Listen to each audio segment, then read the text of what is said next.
and welcome to the Planning Committee. Item 1, to sign the minutes, it should be, yeah, to sign the minutes of the previous meeting. If your wish, I sign them as correct record members.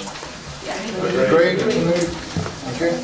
Councillor Lomax requested that the sentence of the last paragraph of her speech be amended to change the word benefits to disbenefits. So just a minor amendment. We've looked at it this afternoon.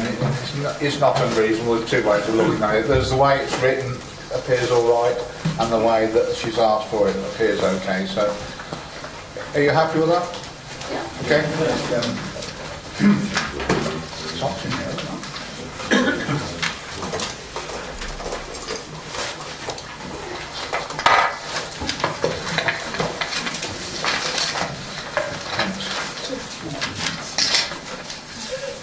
Apologies for absence. Councillor Kevin Parker.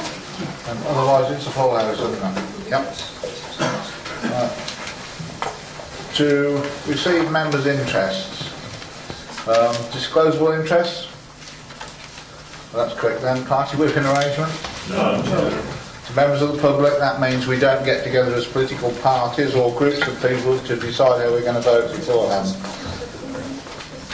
Councillor Paul? Advice, Chairman, please, as a past member of the Joint Force Strategy, is it required that I declare an interest? No. The advice is no. Thank you very much. I'm just about to do something that I should be doing as well. Okay? Yeah, which I will do in a minute. Right, there are no applications withdrawn or deferred. There's a bit of housekeeping though. If the alarm bell rings, it should be a fire or some reason to get out of the place quick anyway. It won't be a test. Please switch your mobile device to silent, because we have a habit of fetching £5 or £10 off you if it goes off to the chairman's charity, so you wouldn't want to pay that, would you? The proceedings are being recorded. Speakers will have 3 minutes. After that you'll hear a tone and be asked to wind up. If you don't, you'll be very nicely told to wind up. This is the only opportunity for the public to speak, so do not interrupt during the rest of the debate, please. And could we ask you, I'm sure you're not going to clap, no clapping, cheering, hissing, booing or whatever.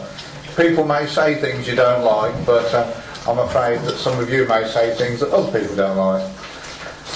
During the meeting you'll see officers and people on the top here talking, and it looks like they're being, it's bad manners. Unless they talk and get an answer to what you're saying during the debate and during your speeches, it won't continue. We can't continue the meeting without keep stopping, so that's the reason why they're talking. Right, there's some update on performance for members. The current figures are 3% of majors on appeal still. There's some in the pipeline, and 84% of applications dealt with on time. And now a bit of good news. We've got a 25-year land supply. No, we haven't got a 25-year land supply. But it is April the 1st, okay? No, this is genuine. We've got a 5.94 land supply now. I think the members will get some training on it just before the next meeting, and you'll get some paperwork from that to you from Richard Long here in the next couple of days. But that's good news for all of us. Next we go on to planning applications, and the first one is the very large one in Marton and Overston, which is 0850. Steve. Mr. Chairman, firstly can I draw members' attention to the late reps, and some of those I will need to return to later on. Page 75 of the agenda sets out the context for this application, and I think it's very important to start there because this application relates to 2,000 of the 3,500 dwellings now identified in the adopted core strategy as forming the SUE under policy N3. In earlier versions of the plan, only the present application site was identified as the SUE, but members will remember that there were subsequent modifications to the tour strategy that related in the SUE increasing in size to the 3,500 figure. The site and its surroundings, it's got a total area of 109 hectares. It's predominantly land in agricultural use, but there are other uses, particularly various areas of woodland. It's located to the east of the present A43, between Malton and Overston villages, and it lies immediately north of the boundary with Northampton Borough. And south of that boundary we have the Round Spinney Industrial Estate and the South Fields residential area. I draw members' attention to the fact that at the southern end of the site, part of the application site is within the area of Northampton Borough Council. Ordinarily that would mean that part of the application would be determined by the borough, but under the Local Government Act, NBC has agreed to devolve its powers to Daventry District Council to determine that part of the application. Within the site, we have two roads passing through it, the avenue to the south central part of the site and Overston Lane. We have a number of TPO trees on both of those roads, and at the point at which those roads meet at the eastern extremity of the site, we have Pychley Gates, which is a Grade 2 listed structure.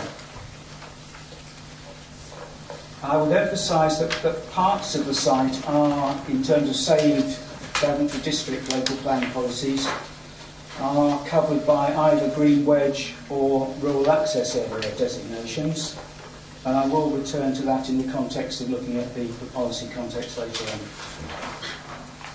What's the application about? Well, as a whole, it is an application that's in outline.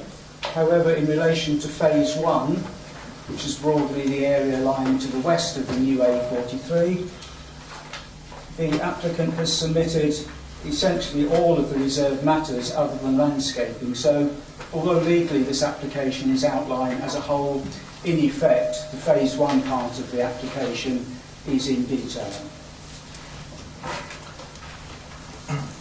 Phase 1 is capable of being accessed independently from the A43, the new A43 bypass. Phase 1A, which lies to the north of the avenue, will be accessed directly off the present A43 via a new priority junction with a right turn lane. And Phase 1B, which lies to the south of the avenue, will be accessed from the avenue, again by means of a new junction.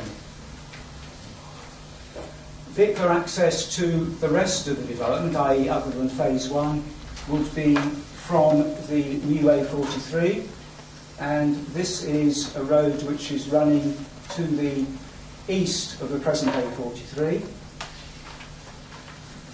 and there would be 3 principal accesses into the development from the new A43. At the northern end there would be a roundabout. At the southern end there would be a priority junction, and in the centre of the site, to replace the existing Malton Overston roundabout, there would be a new roundabout on the line of the new A43. There is a design and access statement for the site, and there are 4 strategic character areas which have been identified, and they are, in summary, the phase 1 area, the local centre area, and then 2 distinct neighbourhoods north and south of the local centre. And the local centre would contain a range of facilities. There would be potential for a 3 form-entry primary school, there would be a range of shops, there would be some employment, there would be a bus interchange, and a facility in the nature of a village green. Phase 1 of the development is set out in some detail on page 81 of the agenda, and I'm not proposing to go through that in great detail, Chairman, other than to say that phase 1 north of the avenue would comprise of 104 houses, variously 2, 3, 4 and 5 bed, semi-detached, linked detached and detached, and on the south side of the avenue there will be 96 houses, 1, 2, 3, 4 and 5 bed, in terrace, semi-detached and detached formats. This application is one that required an environmental statement, and that is covered in some detail in the report from page 82 onwards. And in addition to the initial statement, there was an addendum statement, which was something that we required of the applicant to take account of the fact that the SUE had grown in size from 2,000 to 3,500 dwellings.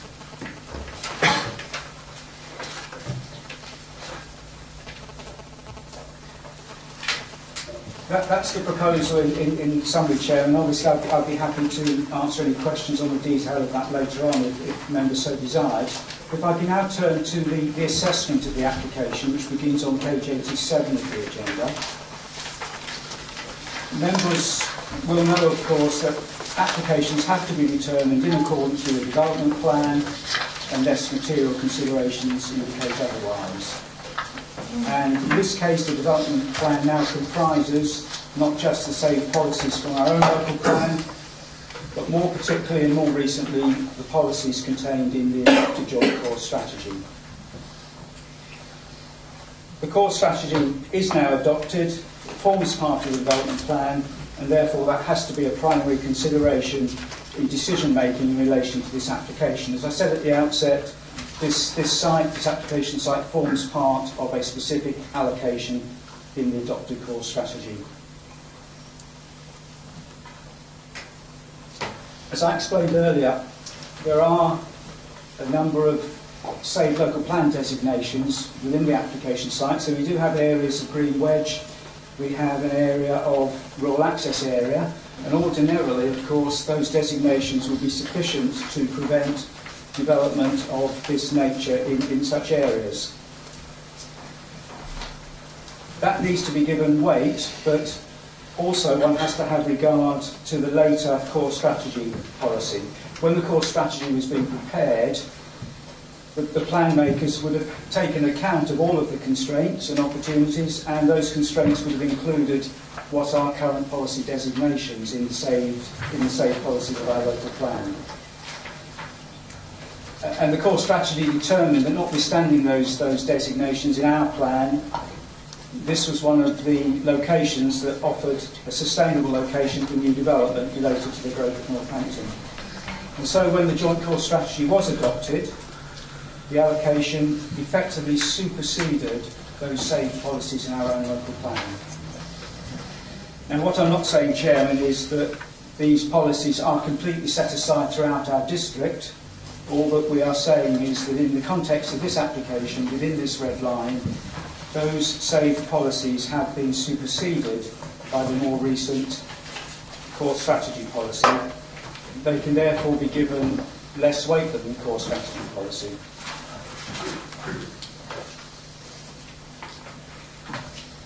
Members will know that the framework requires local authorities to boost significantly the supply of housing and maintain an appropriate supply of housing. And what this proposal would do would be to deliver housing in accordance with the housing trajectory that's set out in the core strategy. And in relation to housing land supply, it is a material consideration that this proposed development, which would contribute to the supply of housing for the Northampton related development area, and not Daventry's per se, in contributing to that housing land supply, it's in the context of there being a less than 5-year land supply in the NRDA. And it's important that we are able to deliver in accordance with the trajectory, because if there is a failure to deliver, that could have adverse impacts for our district elsewhere. So that's the policy context, Chairman. In the report from page 89 onwards, there are a number of specific aspects and topics considered in some detail, and I just want to pick out a small number of those. Firstly, highways, and this is on page 89. And Chairman, Mr Ragg from Northamptonshire Highways is here, so he is available to answer questions later on if that would be helpful. I think at the outset, it clearly has to be acknowledged that this is a very large development that's being sited in a location that suffers from very significant traffic congestion. One can't hide away from that situation, and that's congestion that's clearly particularly so at peak periods. The application has therefore been the subject of a full transport assessment, and that assessment has been thoroughly assessed by the Highway Authority, and that assessment led the Highway Authority to require significant further information and testing and work to ensure that the transport assessment was fit for purpose, as it were. The response of the Highway Authority is exceedingly detailed, and it's set out earlier in the report in full.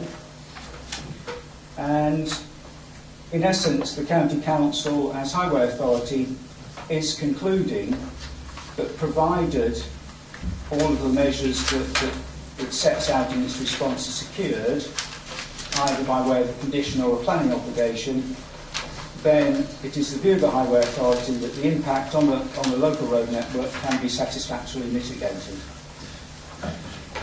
Now that package of measures has a number of elements. It includes a contribution towards the new A43 bypass. It includes a contribution to Round Spinney, to St Gregory's Road roundabout, improvements to a number of other junctions, significant contribution towards public transport and bus priority, traffic calming, traffic plan.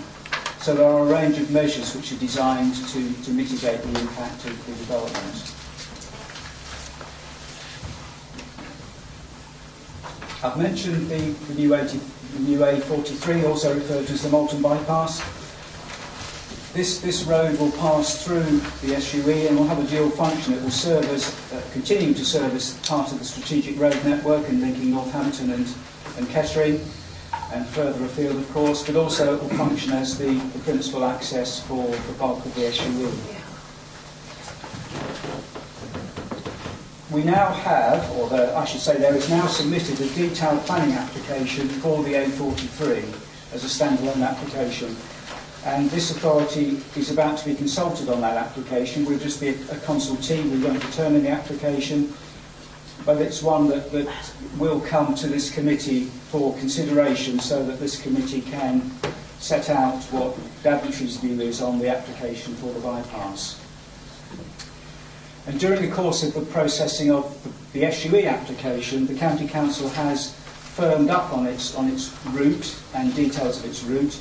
And so the planning application for the SUE has changed in some respects to reflect the work on the bypass. And I draw members' attention, Chairman, to two particular areas. In the general area between the Avenue and Overston Lane, the bypass has now moved further away from the existing properties. And then secondly, at the so-called southern pinch point, the road alignment has changed in a way that allows better mitigation of the existing properties.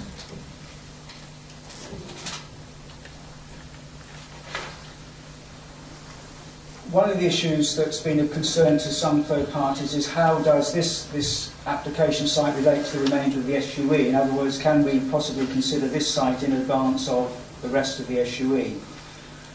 That was something that was very much of concern to officers, and as a consequence, when the modifications to the Joint Core Strategy were brought forward, we asked the applicant to demonstrate how the submitted scheme for this application would relate to the additional land in the allocation.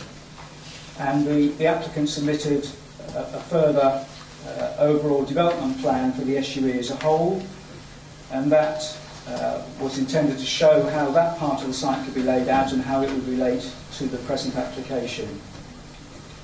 And its officers view the principles of that submitted additional information demonstrate, firstly, how the application site and the additional site can be properly planned together. There's appropriate provision for access, there's appropriate provision for local facilities, and regard has been had to the character of the additional site and its landscaping.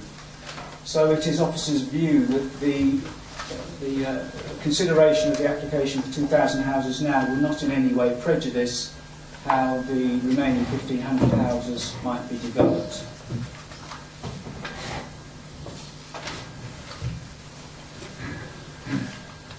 Moving on next, Chairman, to the Section 106 agreement. Clearly, an application of this scale would need to be accompanied by a very substantial range of planning obligations, and there have been a number of discussions with the applicant and also the local community regarding the nature of those planning obligations. And this is one point where I'd like to just draw members' attention to the late Reps Chairman, because there have been some changes to some of the figures set out on page 99 of the agenda. I'll just run through those briefly.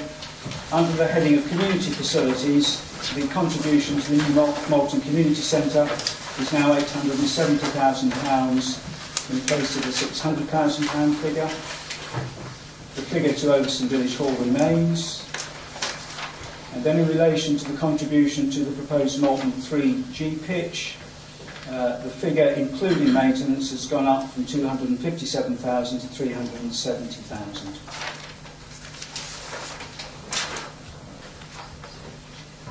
Page 100 of the agenda, Chairman. There has been, at the request of the applicant, a viability exercise in relation to development, and that has been fundamentally to assess the level of affordable housing that the scheme could financially support, taking account of the very significant infrastructure and other Section 106 costs that will be required for a development of this nature. The members will know that the National Planning Policy Framework does emphasise that the local authorities need to make sure that in delivering sustainable development they have full regard to the need for such developments to be viable.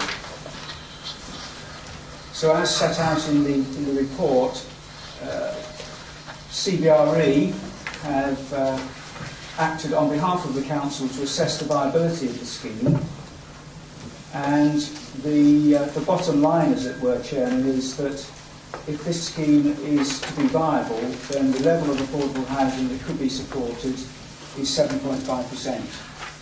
Now that is a figure which is clearly substantially below the policy requirement, which here is 35%. Now this is an exercise that assesses present day viability, and clearly with a development of this scale, viability could change over time as a whole range of factors change one way or the other. And one standard way for this situation to be covered is for there to be a review, or more than one review, of viability during the course of the development. So at some point in the future, the viability exercise would be gone through all over again, and the outcome of that would then determine what would be an appropriate level of affordable housing going forward from there. Now, in this case, I will come to the advice, but the advice at this point is that there should be such a review mechanism. Now, in lieu of having a review mechanism, the applicants initially offered to fix the affordable housing throughout the duration of the development at 10%. So in other words, instead of being 7% initially, it would be, and followed by a review mechanism, it would be 10% throughout without any kind of review mechanism. Now the caveat to that, Chairman, is that within phase 1 we do have a provision of 15%. So the detail that's been submitted for phase 1 is showing 15%. Now, following the publication of this committee report, the applicant has considered its position and has come back, as is set out in the late Reps, with 3 options in terms of how the affordable housing could be dealt with. And this is on the second page of late Reps, Chairman. So those 3 options are that there would be 15% affordable on phase 1. But prior to any review mechanism, that will be evened out to equate to 7.5% overall. Secondly, there would be 15% on phase 1. That would then be equalised to 10% over the rest of the development with no review at all. And the third option is it should be 11% now, fixed for all phases without a review mechanism. Now those options, Chairman, came to us quite late in the day, and we have had discussions with our consultant CBRE, but our view at this point in time is that we have not had sufficient information to properly assess which of those options, or indeed any other option, is the most appropriate one for the council in this situation. And how we would propose to deal with that is something I'll come to when I turn to the advice. So I'll leave it at that point.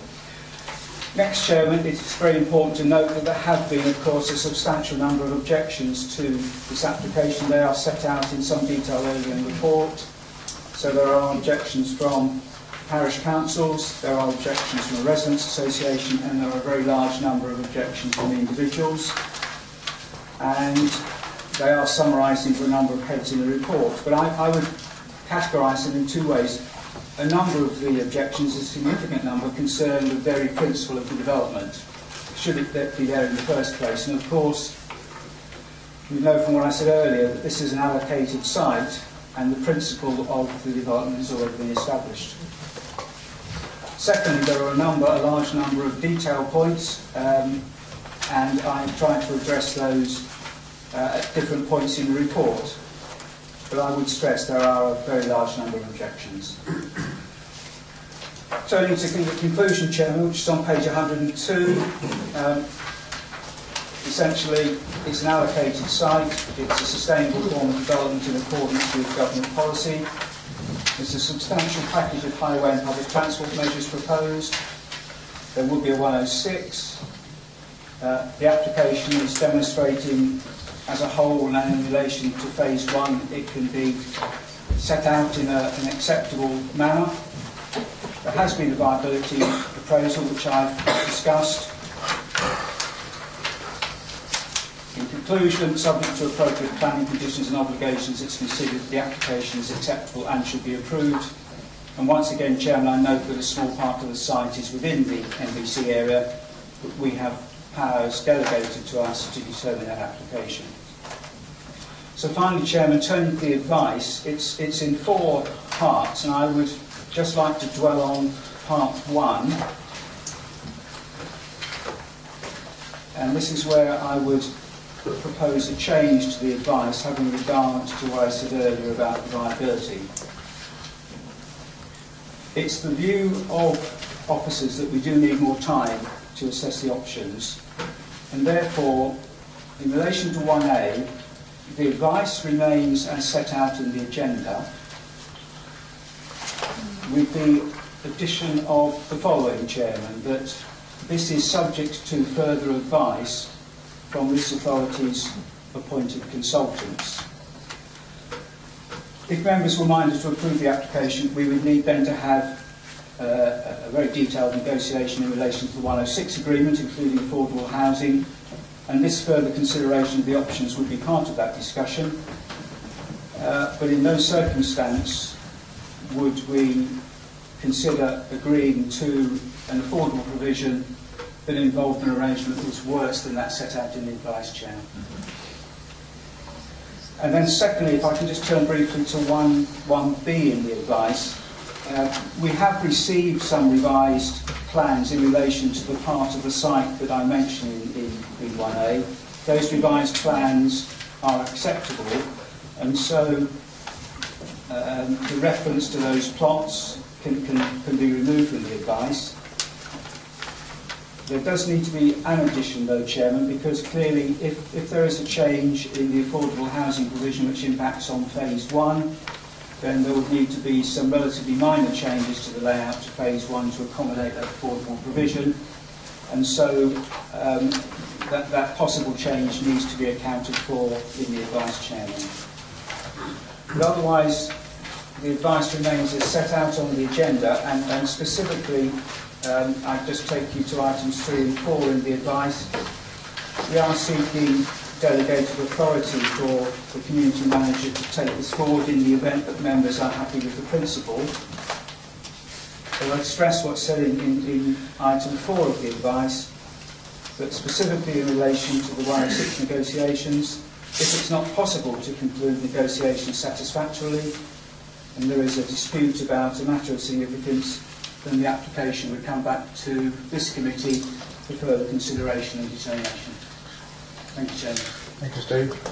Before we get to the speakers, there are 3 people at the back that will stand in. There are 3 seats over here if you'd like to come and sit down. You can come down this way, you needn't go around the long way.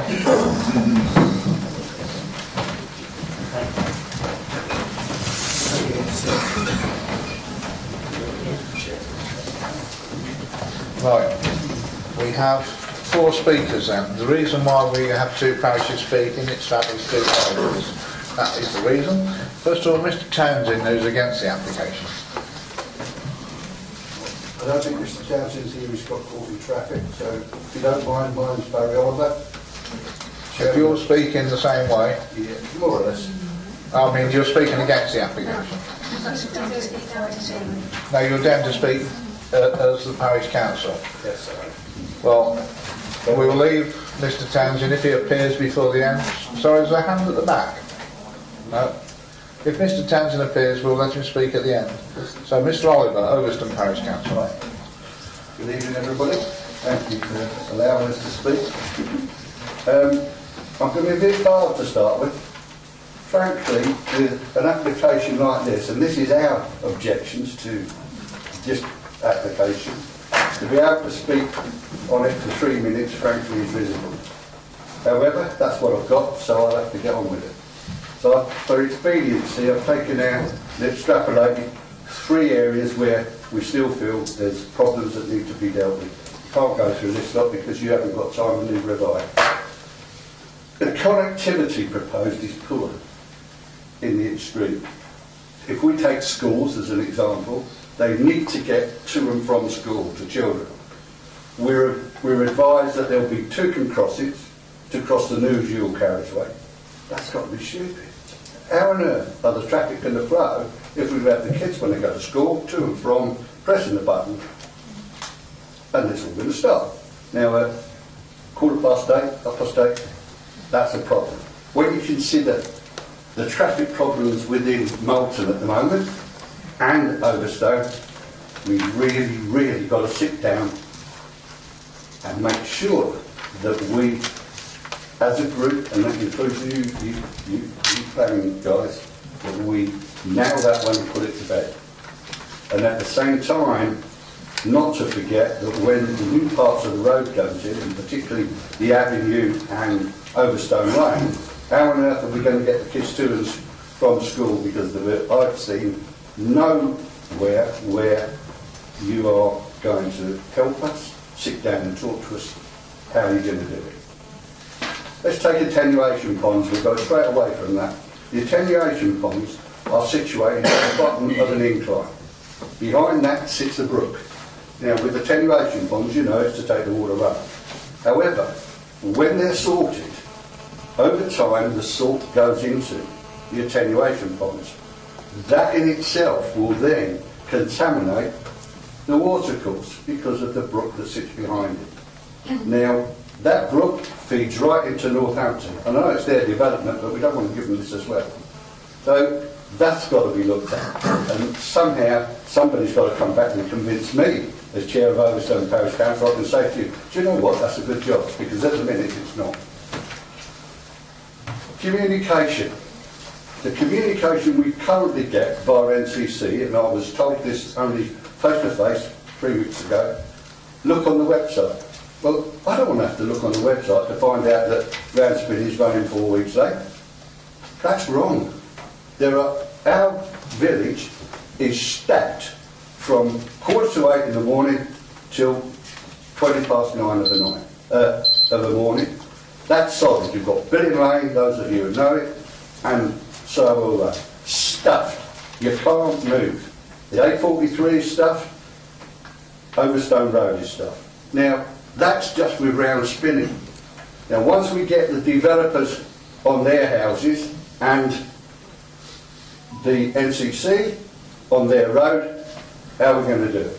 What you're going to do, and how you're going to sit down with us and explain exactly what you do to mitigate some of the problems you're currently giving us. We currently have 10,000 cars a day go through our village. 10,000. And that's not me saying that. That's outside bodies that we pay to have checked. So I know where the problems lie. And it's all very well to say, we've sorted this, we've sorted that, and I've seen NCC's report that says, oh, we're going to do traffic management. We're going to do traffic management. Where? When? How? Thank you. I'm sure an officer from the County Council will probably tell you in a little while. Well, Thank you, sir. all right. Mr Gore from Martin Parish Council. The Joint Core Strategy produced by West Northamptonshire's Joint Planning Unit was recently approved and adopted, despite repeated strong objections from Martin Parish Council. Policy number 3 of the Joint Core Strategy dictates that the allocation for housing between Malton and Overston, known as Northampton North Sustainable Urban Extension, or SUE, should be 3,500. This application is the first part of that allocation. Paragraph 12.25 of the Joint Core Strategy states that the historic villages of Malton and Overston lay either side of the Northampton North SUE, and their setting and character must not be adversely affected by the proposed development. One of our main points of concern is that the development will have a significant impact on Malton and Overston, coalescing both villages with Northampton, resulting in a loss of character and identity. Policy number 3D states that provision should be made for local retail facilities of an appropriate scale, including a convenience store. The planning application contains proposals for a supermarket of up to 2,000 square metres and 5 other retail units totalling 450 square metres. The size of this local centre, we believe, will attract visitors from outside the development and increase vehicle movement to and around the site. It is quite possible that the size of the supermarket will prove detrimental to the existing retail units in Malton and Overston. Losing existing businesses from either village would damage the community. Policy N3H states that the SUE must provide walking and cycling routes with strong links to adjoining neighbourhoods.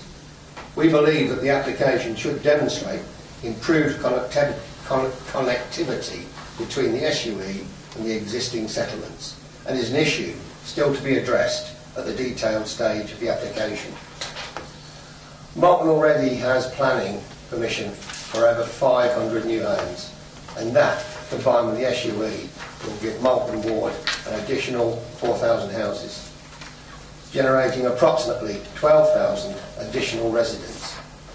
In light of this, both parish councils have worked hard with DDC planning officers to ensure the development proposals are the best they can be for the area, and to secure much needed healthcare, education, leisure and community infrastructure to meet the needs of the existing and new residents.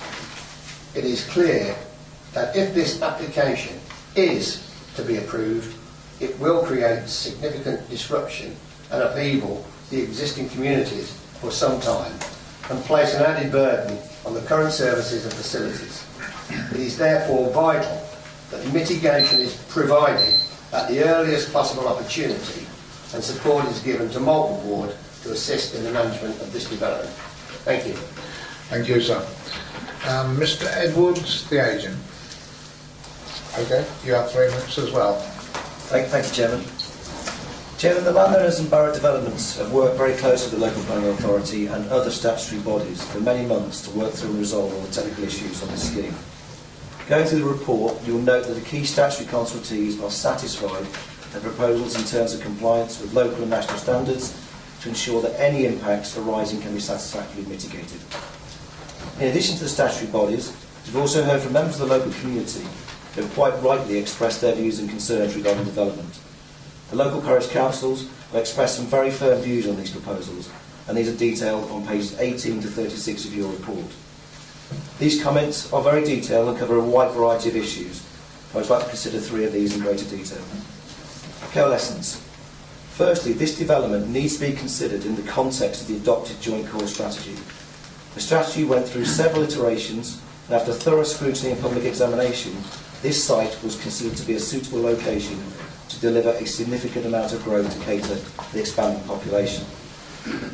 In the context of the overall allocation, this current proposal respectfully adjusts the Overston Village edge through provision of public open space, landscape corridors, sports and recreation pitches, all of which provide a soft green interface between new development and the existing village. Additionally, the large area of parkland associated with Overston Hall provides a significant undeveloped buffer between old and new. Mitigation of the impact. It's of note that on page 30 of your report, Malton Parish Council state, under the heading of community infrastructure, that they are not against the application in principle, but insist an appropriate level of community infrastructure needs to be provided to mitigate the impact. This proposal comes with a range of financial and community benefits that will be secured through the Section 106 agreement. I'd like to draw your attention to page 99 of the report, which details the extent of the planning obligations that this scheme will deliver. This includes affordable housing, contribution to education, community and library facilities, healthcare, fire and rescue, on-site and off-site sports provision, and a comprehensive package of measures to improve highway, public transport, safe cycling and walking. These are significant levels of investment the scheme will deliver into the local community. Additionally, the economic benefits arising from development of this scale are significant and will contribute to enhancing the vitality of the wider community. These considerations are material considerations that weigh in favour of this scheme. And for example, they will deliver over £15.5 million of new home space, £38 million worth of Section 106 and infrastructure enhancements, £2.5 million per annum of council tax receipts, new direct and indirect opportunities for employment, including apprenticeships, and additional expenditure in local shops and services. We intend to continue and strengthen our relationship with the local parish councils through ongoing engagement and involvement throughout the lifespan of this development. We're willing to set up a community fund to use in partnership with the local parish councils on local projects in acknowledgement of the potential disruption the local community will experience during the 10 plus years of construction. Some of the funding towards the Section 106 package is already being targeted directly towards Malton and Overston to enhance existing facilities. But there are also scope to redirect other resources from the Section 106 package that might not actually take place, and in particular I refer to the Leisure Centre East project. The funding currently identified for this project could be used to strengthen and support existing leisure facilities within the two parishes. Community engagement. Throughout the evolution of this project, we have actively engaged with the key stakeholders in the community over the last 3 to 4 years, including many meetings with the parish council, 2 stakeholder workshops, distribution of over 8,000 leaflets. Could you wind up, please? And we've undertaken public exhibitions. We are committed to this site and we are committed to building and strengthening our relationships with the local communities. Thank you. Thank you, sir. Right, local member next. Councillor Warren. Thank you, Chair. I wish to support the comments of both my parish councils this evening and echo their concerns with regard to this development. Councillor Gore has already brought to your attention the size of the convenience store that is planned. Can I just say that this is the same size as the Tesco store that is just up the road from here. And I certainly wouldn't call that a convenience store. I'm sure you wouldn't either. If that were to be built, it could destroy the 4 local businesses in both Malton and Overston. I would hope that this could be dealt with at reserved matters if this application is approved. Malton Ward is facing one of the largest, if not the largest, development programme in the district, and many challenges will arise because of this. There is a great desire from both parish councils to protect their existing residents and communities, yet welcome individuals into the area and ensure that integration of the new residents takes place without delay. Through negotiation with the developers and planning officers at DEC, 106 monies has been secured to provide some of the community facilities and services that is going to be needed.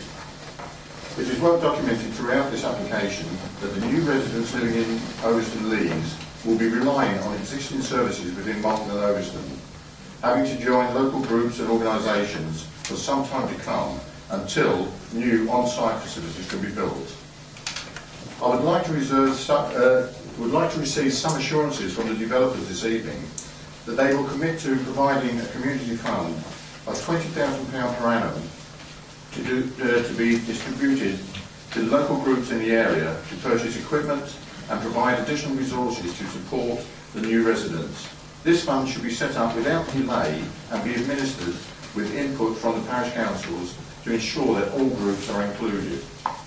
I would also request that the developer work closely with the parish council and support the production of welcome packs for residents, currently provided by Malton Parish Council to all new residents. Finally, I cannot stress the need strongly enough for the developers to establish strong channels of communication with the parish councillors to facilitate the progress of this development. Thank you, Chair. Thank you, Councillor Long. Before we open it up, we'll go back to officers to answer a few of the points that have been made by the speakers. Do you want to start off, Steve? Yes, Mr. Chairman. I will, if I may, just take them in order of the speakers, and some points were made by more than one speaker, of course. Firstly, connectivity. I mean, clearly, if this SUE has a dual carriageway running through the middle of it, that does place some constraints on movement across the dual carriageway. But equally, at the present time, the A43 has a lack of connectivity other than the controlled crossing on the end of Overston Lane. Now, in the new situation, there will be controlled crossings at 3 points, and so that is how I would see connectivity being delivered in principle across the A43, but more particularly, certainly when we're looking at reserved matters applications, then that would be a very appropriate point to be considering the detail of connectivity within the site and how it connects beyond the site. The attenuation ponds, I mean, I take the point entirely. I think the essence of dealing with that particular problem is there needs to be an appropriate management and maintenance regime, and if members were minded to approve the application, then that regime is something that would need to be the subject of a condition, so I would see that being dealt with through condition and through management and maintenance. Communication has been a strong point.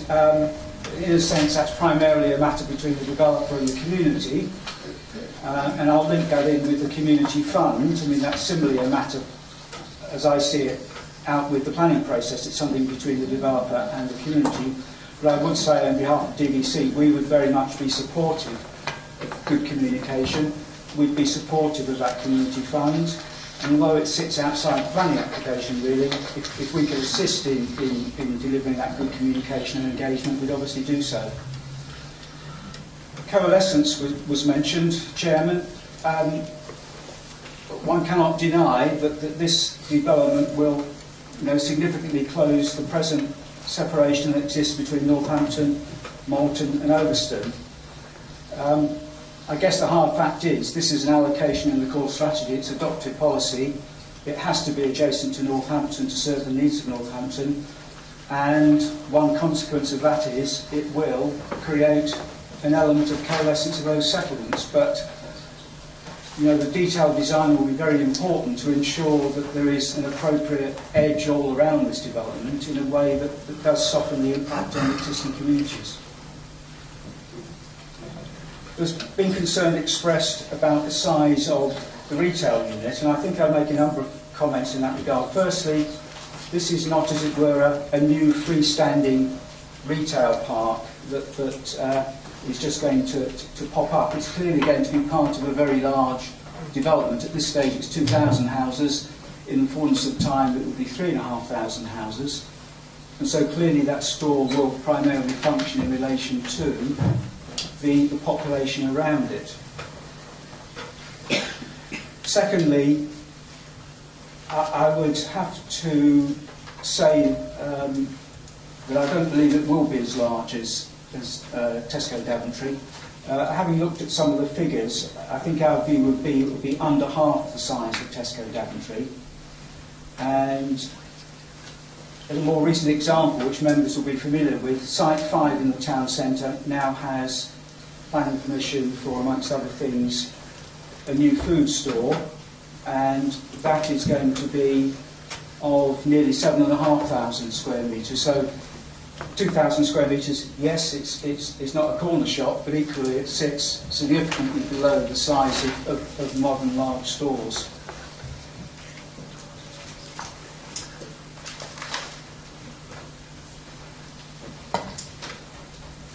Yes, undoubtedly, Chairman, as has been made by a number of speakers, there will be an impact on the local communities, but as has Councillor Warren has explained, there have been discussions with the community about the planning obligations, and we believe that the package of measures that is particularly set out in REPS does deliver a range of benefits for the local community through not insignificant financial contributions to projects which are of importance and value to the local community. Well, I hope I've covered everything there, Chairman. Yeah. Yes, thank you. The point was made that there could be an adverse impact on existing facilities in the verges. Clearly that could be the case, but it is the fact that as a matter of principle, we can't concern ourselves through planning applications with what is really competition between retailers. It's essentially a commercial matter. And I think I might turn it around as well and say that I would hope that the facilities on the SUE would equally be of benefit and service to the communities that are around them. It's a two-way process, I think, Chairman. Thank you. Right, members. That's speechless. So, some of us. Sorry. I thought we were going to hear from the highways. The highways man is here to answer any questions. Do you want to make any comments at this point, sir? There was just two things. I mean, I just wanted to echo what Mr. Ellis said. That we have asked for more work to be done on the transport assessment to satisfy ourselves, which is now being done. That we are content with. I think there are very substantial contributions to highway improvements and public transport measures. It's noted on page 99 of the report.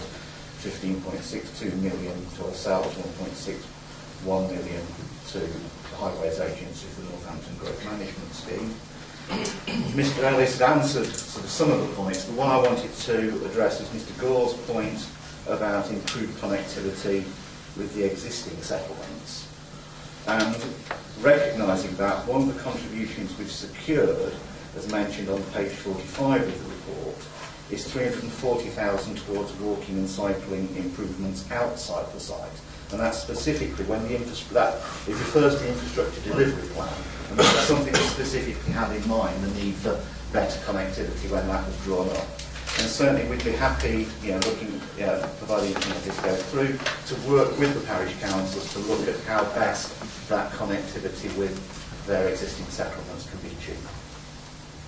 Thank you, Mr. Wright. Councillor Patron. Thank you, Chair. I just want to pick up the point that Mike Oliver made. I mean, I'm an experienced driver and I drive a lot around the roads of Northampton. We appear to be spending a lot of money on a shiny new dual carriageway to speed the traffic round pinch points in that particular area. How do you then justify putting 3 pedestrian crossings on there, and how will that affect the traffic flows? And wouldn't it be better to have a bridge of some sort for people to walk over it constantly and to keep the traffic moving at all times?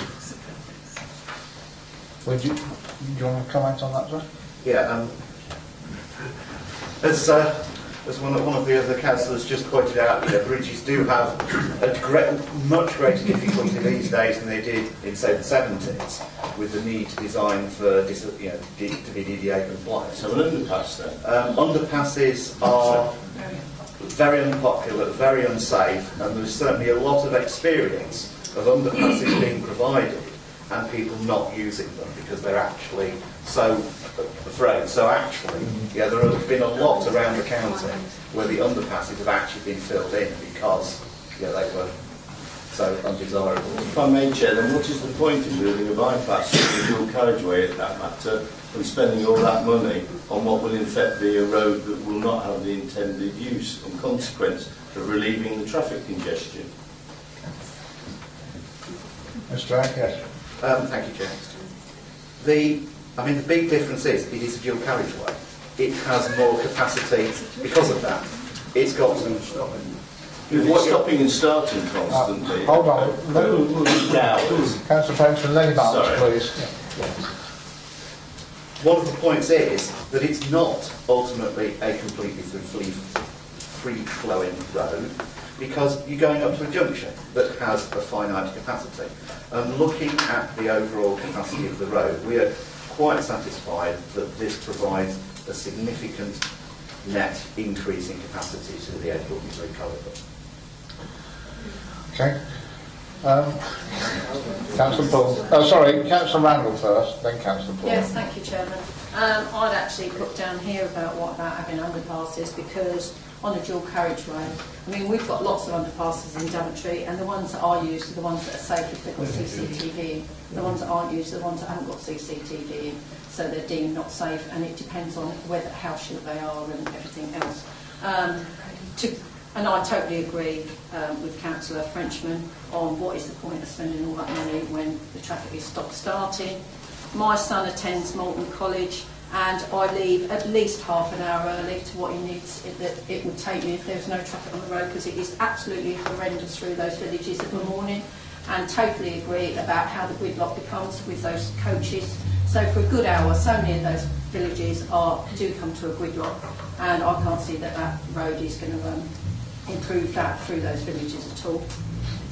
Burial ground, where will the burial ground be? Because I can see that was brought up. Is there provision for a new burial ground on that site?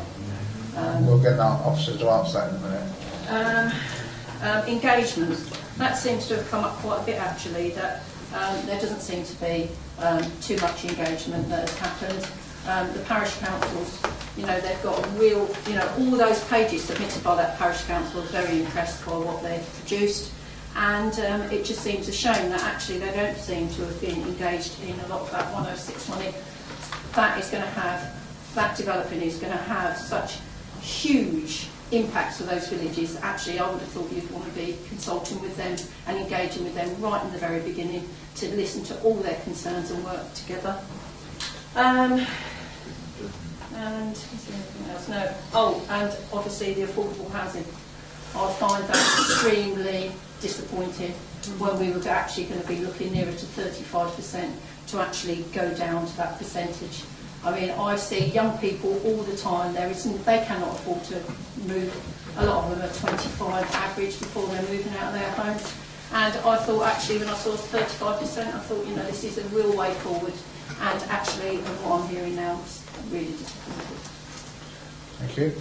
We'll leave out any comments till we're about a few more, and then I'm sure Steve will answer a lot of them. Councillor Paul. Yes, thank you, Chairman. Purely simply on the highways first, but then I'll come back later, if I may. I take on board what people are saying. However, the bane of our life in rural areas, in small urban areas and in big cities is getting kids to school and getting kids home again. And it's all very well to say that we'll put in cycle routes and we'll put in walking routes and we'll have walking buses, but we don't live in Holland, we live in lazy England, where we will take the cars, and most parents these days, both of them are working to get the kids to school. However, a question for Chris Ragg, if I may, is that whilst I appreciate the efforts that have been made to keep the traffic moving along that section of the A43, are we not simply moving the congestion and the bottleneck further away from that point? I do appreciate that during school time it will slow, but during the day hours, are we not moving that bottleneck away and then creating a similar problem further down the line as opposed to taking it right the way up to the 14? Thank you, Councillor Paul. We'll get one more councillor who may have some questions, then we'll get the two officers to answer. Councillor Lou. Thank you, Chairman. It is a big development and it's obviously needed because we need the houses and they have to put somewhere, and this seems to be quite a good development despite all the complaints, and I'm sure they will all be carried out eventually to the satisfaction of everyone or almost everyone. But I am very disappointed with the provision of affordable housing. 7.5% is still visible. We need housing. That is the section of the market that is most in need. There are people who do not have a home to live in. We need to provide these houses, and the development that size can only provide up to 15% even, if we're lucky. It's terrible. I think the policy that the government has of a percentage of development being affordable housing is clearly failing. It is not providing the house we need, and so I think, you know, we should try for more affordable housing on this development. Thank you, Councillor Luke. Officers, do you want to answer those points that were made? First of all, you, Steve. Yeah, thank you, Chairman. In relation to the burial ground, the application does not contain any provision for burial space. I mean, I appreciate that it is a matter of local concern, and Mr. Oliver has explained that to me in the past. I think in response I'd have to say two things. Firstly, members will know that planning obligations generally have to be informed by what's in our adopted policy on planning obligations, and that's a policy adopted by this authority, and that does not make any specific provision for burial grounds to be part of planning obligations. And similarly, there is nothing in the JCS policy on the site that would require it. There is a however, and that is that clearly the reserved matters on this application, if approved, would have to look at all the areas in detail.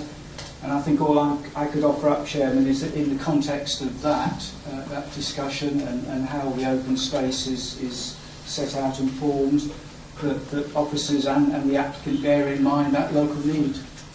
Thank you. And I think yeah, there's 2 points. Right? Yes, I think the other point, Chairman, both Councillors Randall and Luke have expressed disappointment at the amount of affordable housing. I think it would be true to say that officers would express disappointment at the level of affordable housing. But we are in a situation where, as an authority, we're obliged to have regard to viability. If we want the development to happen, then it has to be viable, otherwise it won't happen. You know, the advice that we are getting through our consultants is that is the level at which, at this point in time, the development would be viable. But clearly, as I explained earlier, there are various mechanisms by which that base figure of 7.5% could be improved. Thank you. Thank you, Chairman. Mr. Bragg, would you like to say anything? Yeah, just in response to the point that we're moving the congestion on the A43 out, that's certainly not. You know, the A43 is a key corridor, and effectively what we're seeking to do is effectively to make it the capacity of round spinning and actually even more the St Gregory's Road roundabout, because that's actually very constrained by the amount of the development close to it, halfway down Lumberton's Way, that they are the controlling points, and it's to be able to get as much flow down that corridor as reasonably can, and that's a key objective for us on that corridor.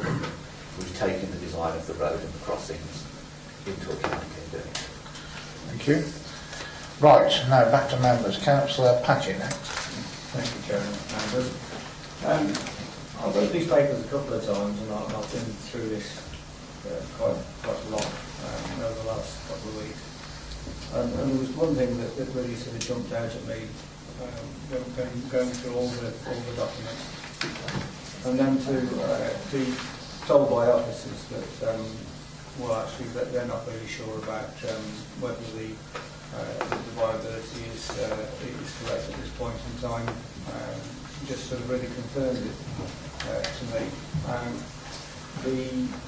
The issue of viability and of course the benefit outweighing the harm to the area and to the villages needs to be a sort of thing that is important in my view.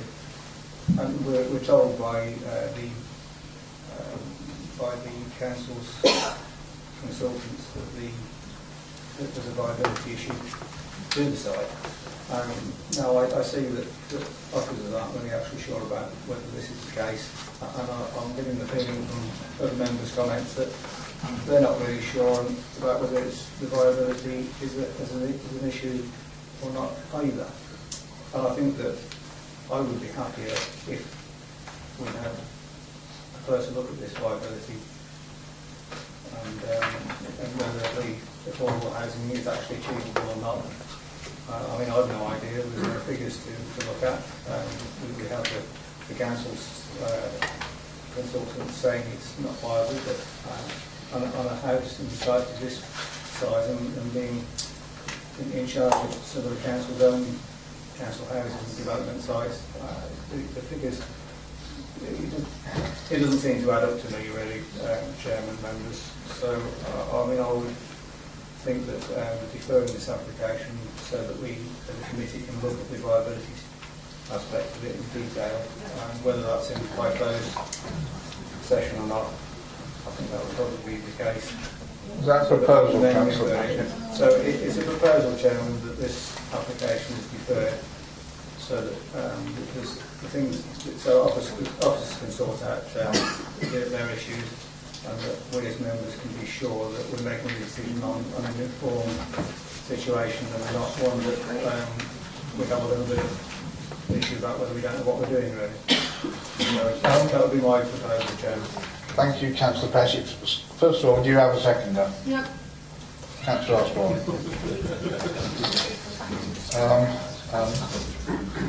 Sorry? Yes.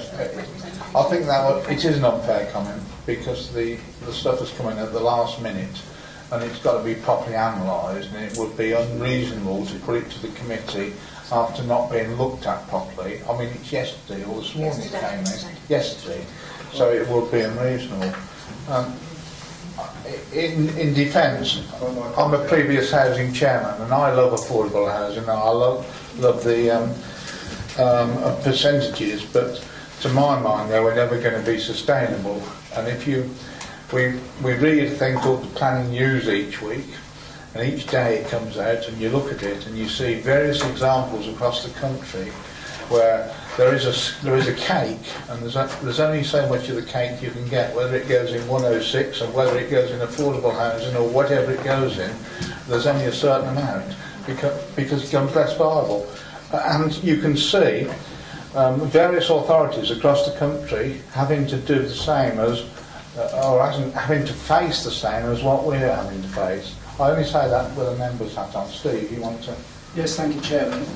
Chairman, I would have to say that it is not the case that that officers are unsure about this, because there has been a very thorough viability assessment undertaken by CBRE. They are international property consultants and surveyors. They've acted for the council on previous occasions, and they have a very strong track record in looking at situations such as this. And it's quite clear from that work that the viability of this development is in question. There is no doubt that if there was to be 35% affordable housing provision, the development would not be viable. Equally, it's clear that if there was 7.5% affordable housing, the development would be viable. So CBRE are very clear about that, and officers are very clear about that, and I believe we can rely upon the advice that CBRE are giving to the council in that respect. The reason that we have raised tonight the three options and the fact that we need more time is because those options have come to us very late in the day. And they are options that have significant consequences, and they're not options which I believe we should lightly consider or quickly consider. Hence the nature of the advice, which is, and the advice is clear, I believe, Chairman, the advice is that we proceed on the basis of 15% for phase 1, 7.5% overall, up to a viability review. That's very clear advice, Chairman. And the caveat that I've added tonight is that those further options are looked at by CBRE, and so that basic advice is subject to further advice from CBRE, and in no circumstance would we get into a situation where the advice from CBRE was involving us in a affordable housing provision that was worse than that which we are recommending tonight. So I think it's very clear advice, Chairman, and I don't believe that it places the council at risk in that respect, and if there was any dispute about the level of affordable housing in the context of the 106 negotiations, as I made clear, that's a reason for this application to come back to committee. Okay, Councillor Irving-Swift. Yes, thank you, Chairman. I'm sorry for my voice.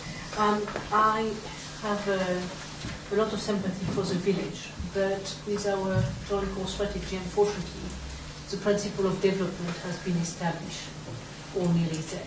So how could we help the villages? Because I think they have three issues. One, the disruption, because it's 200 houses, and when you live at Overston or Moulton, how we can mitigate all the problem due to the construction. Secondly, the road. It's not a problem. And I agree, to have built-in crossing when you have children and so on, it might not be the right thing. So can I ask NCC, could they speak with the parish and so on? Because sometimes people have ideas that other people don't have because they live there, to maybe have a better solution than those pavement crossing. But otherwise, unfortunately, I don't see how we can stop that development, and I'm sure for affordable housing, strangely enough, that is not really the concern of the villages at the moment. The concern of the villages is if they have those 200 houses built, it's how they can make sure that the noise, the disruption is all right. And later on, no, but it's 200 for that one, as the first tranche. I think that is their main concern, is how you are going to manage the construction. Because unfortunately, if it goes to appeal, it has been in our joint core strategy, and I don't think we have a chance to win if we go against Officer advice. That is my view. Could I have some clarification, please? We'll give you an answer in a minute. We've got some more councillors to speak first, and we've got to get to we've got a proposal before we've got a vote on. Councillor Frenchman.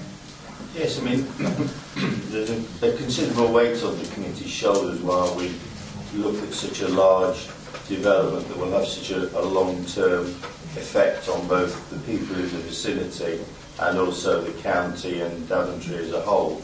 And obviously there are several other SUEs that will need to be looked at in due course, whether they come under us or under the borough or the county. As part of that, I'd like to feel that we're party to all the information that is available, and obviously we get a very comprehensive 100+ page report in front of us. But the major gap I see is we don't see the viability study, and I would like to see that. Thank you. As undertaken by CBRE. There's no reason for, in this open and transparent time, that cannot be circulated to whoever needs it. Thank you, Councillor Frenchman. Councillor Smith. No, I think they're really following on from that with the CBRE report. So we were asked to take weight from this initial report, 7.5%. All of a sudden it's 15%. How can we put any value to that? We're looking at viability there. We need reliability here in relation to the information we're given. And frankly, I'm confused to say the least. And I really do want to see more information. And just really onto the convenience store or the inconvenience store, because I think it would become quite quickly 2,000 square metres. And I think you're going to get a traffic problem from that as well. That's just an observation from what I see with stores of similar size and similar rates. Thank you. Well, officers, we'd like to come back on certainly those two comments. You've actually got the sizes of all the convenience stores around here for Tesco's, haven't you? And the proposed one here, I think, is half as big as Daventry's. Less than half. And we've got the one at all the ones in Northampton. We've got the sizes of, and they're all. It's all. Sorry. 11,000 plus, Chairman. And the ones in Northampton. Do you have the, because people might know, the King Thorpe, the Waitrose in... No, we just did Tesco's, and all the Tesco's ones around here, the proposed one here is a fraction the size of all the others. Do we know which store it will be or not yet? Anyway, would you like to answer the two questions posed by Councillor Smith? Yes, perhaps I'll just go back to Councillor Swift's point, Chairman. Understandably, there is concern the development of this size would have a significant impact when it's being constructed. And there's no getting away from the fact that there will be a lot of activity. But the way that we would normally seek to control that and manage that would be for there to be a planning condition that required the submission and approval of a construction management scheme, and that would include matters such as lorry routing. Clearly there would be potentially two projects ongoing, because there would be the A43 being built at the same time as the SUE, and there would need to be liaison between us and the council to ensure that overall, as best one can, the impact of the construction activity was mitigated. That the mechanism for that would be a condition, and I think it would make sense for there to be engagement with the local communities about certain aspects of that construction management plan, because it clearly impacts on those communities. Moving on to viability again, what I would say is we are not working here on the basis of information that the applicant has simply supplied to us and we are taking it at face value. That is not the case. CBRE are instructed on behalf of this authority to undertake the work on our behalf and to assess all of the information. And I think, given who's CBRE, given that they're acting on our behalf, I believe it's important that we accept the advice that's coming to us from them. No, you don't have the full viability information here, because that is, in our view, commercially sensitive. But what we do have is a very clear advice from CBRE that this is what the situation is. Councillor Smith was uncertain about the percentages, and apologies, Chairman, if that's my fault. The situation is this: Phase 1, 200 houses, is applied for effectively in detail, and as part of that 200 houses there would be a 15% provision of affordable housing. Beyond that, in the scenario in the advice, there would be overall, throughout the entire development, 7.5% average. So simple maths will tell you that there's 15% in the first phase and 7.5% overall. There'll be 6 2/3% overall in the next 1,800 houses. So you can have both 15% in the first phase and 7.5% overall. Thank you. Thank you. Right, next person to speak, Councillor Randall again, then Councillor Chalmers. Yeah, thank you, Chairman. Now, just going back to what it says in the core strategy about 35% affordable housing. If it's going as low as 15%, perhaps we need to change that, because my way of thinking, when are we ever going to hit 35%? So if it's going to be nearer to 15% every time, perhaps we need to change it. Or 7.5%, and it's just, and you know, again, we're seeing some developments that are hitting a lot higher than that, so, you know, I'd have a problem understanding the Well, Councillor Chandler, the simpler way of describing it from a member's point of view, there is so much pot. Now, if a lot of the pot goes out for highways and lots of other things, 106 agreements and this to this and this to that and that to this, you're left with not enough for affordable housing. If you go back to the affordable housing, the pot will get less for the other contributions. And that's why the two things are different. Yeah, if I could add to that, Chairman. I mean, Councillor Randall's absolutely right. The core strategy policy specifies 35%. But equally, the core strategy makes clear that that has to be subject to a viability test, which is what we've gone through. And the Chairman has it in a nutshell, really. Clearly, there's a limited pot, and that pot has to be divided up in certain ways. And clearly, if there was more affordable housing, one consequence of that is there would be less money available for community facilities, there'd be less money available for education, there'd be less money available for road infrastructure and public transport and so on. And so it's a balancing act. Right, there's an awful lot of hands going up, and we're going around in circles a bit. I tend to get this Councillor Chancellor who hasn't spoken yet. Thank you, Chairman. I'll be brief on this, because I was simply going to say that I fully admit that I'm not an expert in construction matters, or even an expert in the detailed profession of planning.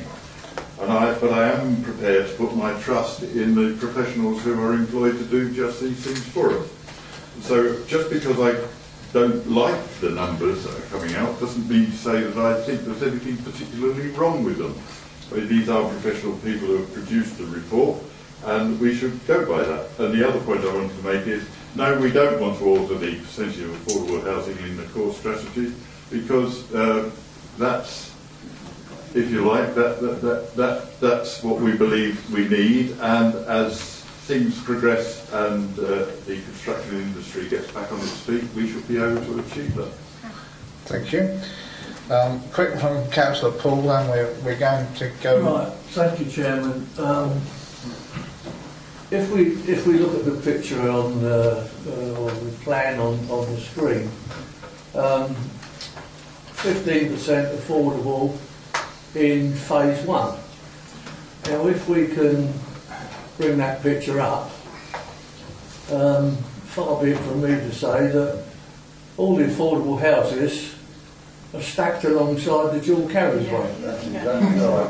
Sorry? Yes, yeah.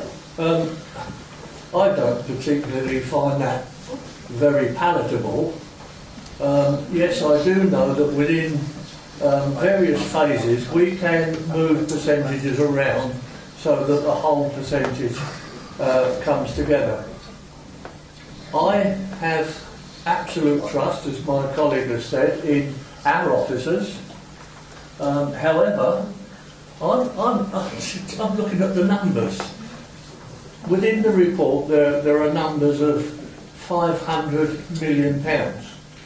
And there has been a lot made of the S106 by the agent.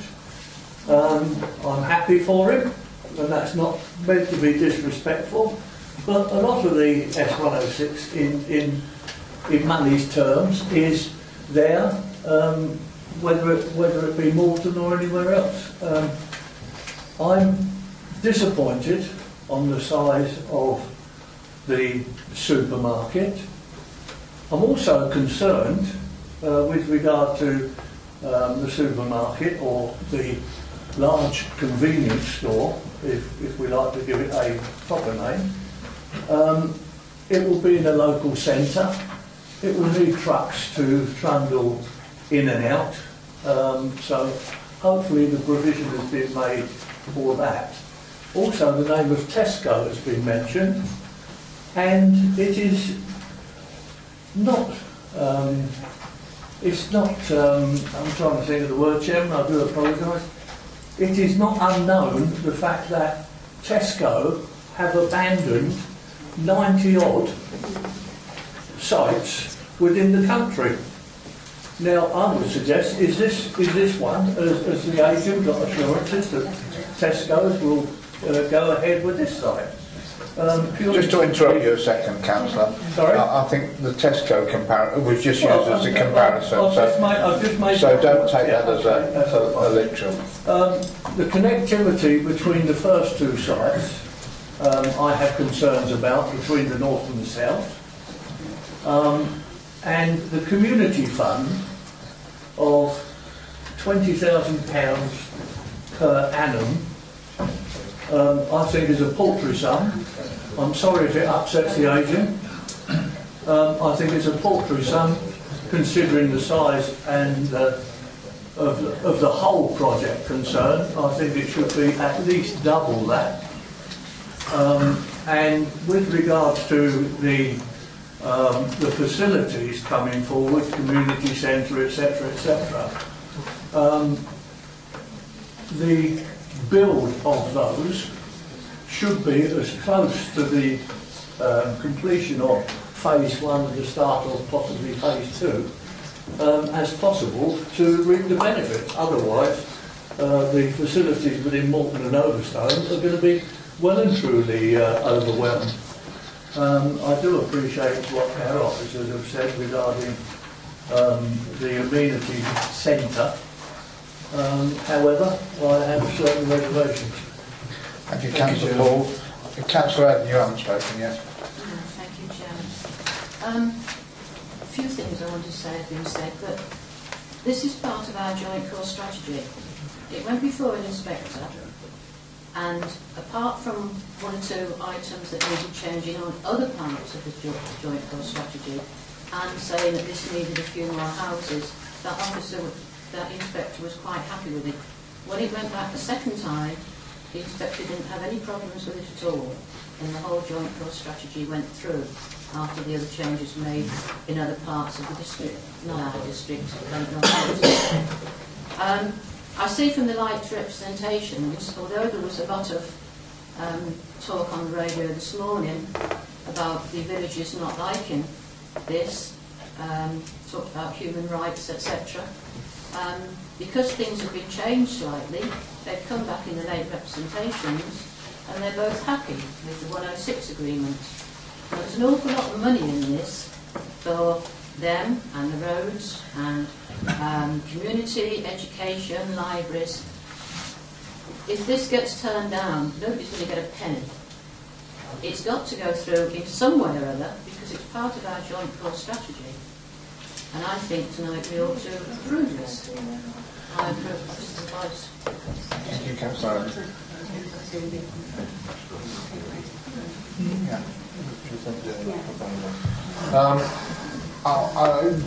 Because we're going around in a bit of circles now, I think I'm going to deal with the proposal. I haven't spoken yet, Chairman. What happened? Yeah, I know your father, he's just the same. Yeah, do you? Yeah. Councillor Osborne. Thank you. I'm not going to go over everything that everybody else has gone on about, but as I look around this side of the room, people, members that have been sitting on here, some of them for a few years, me quite a few years, people look confused.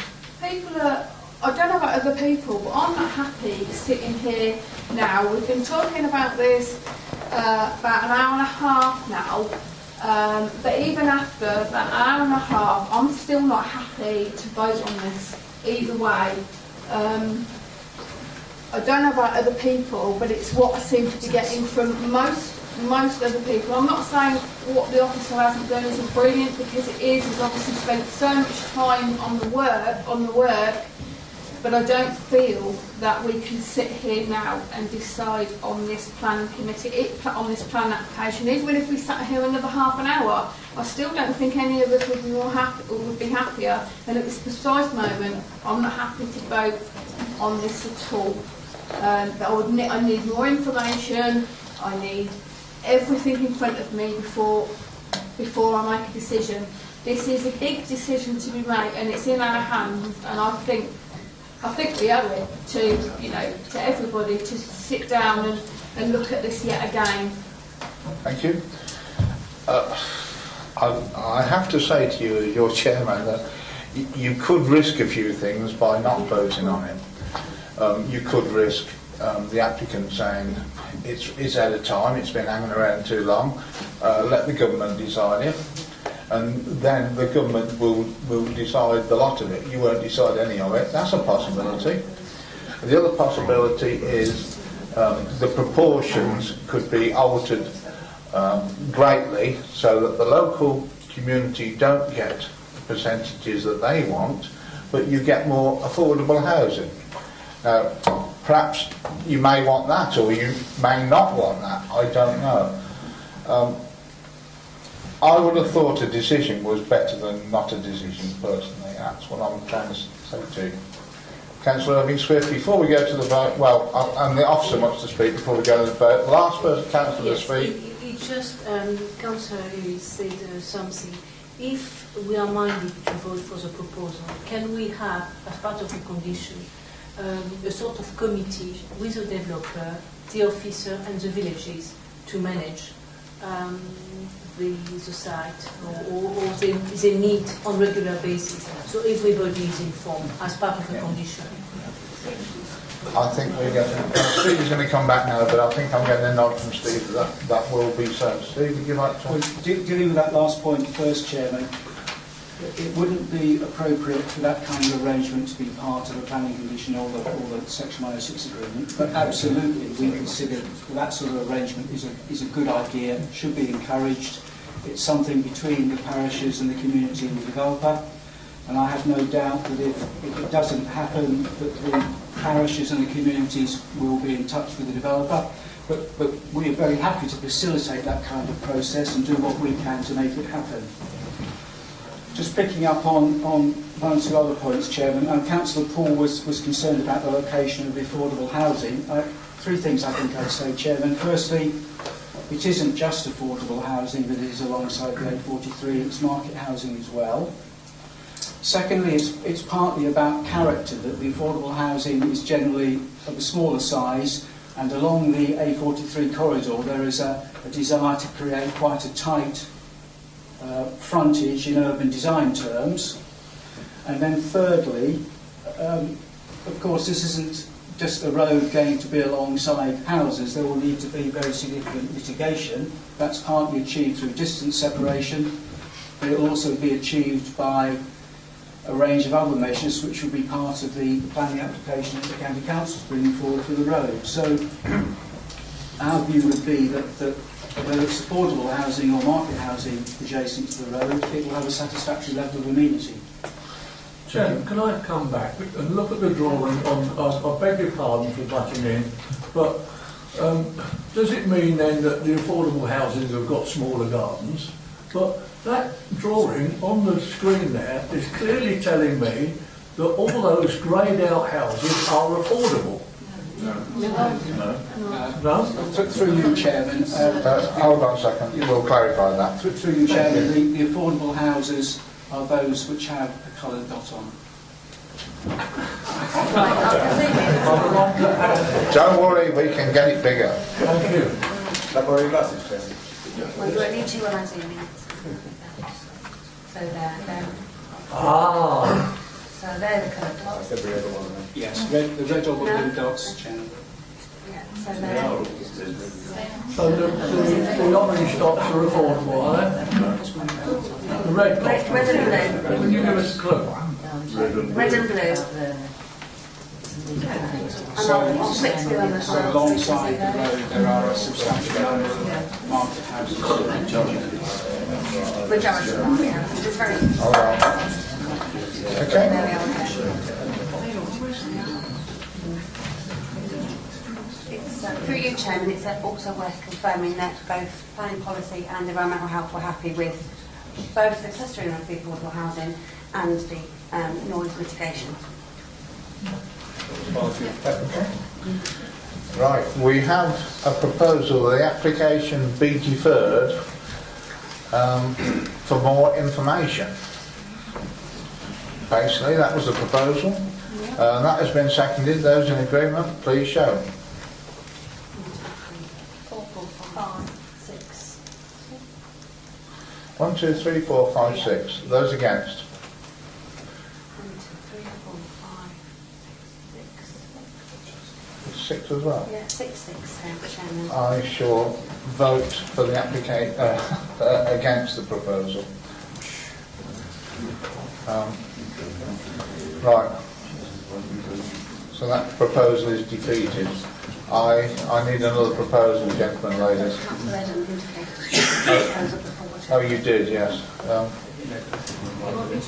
Well, you know, you did talk that way, but I couldn't take it because there was already a proposal. Are you proposing that or not? I'll propose. I don't want to put words in your mouth if you don't want to propose it.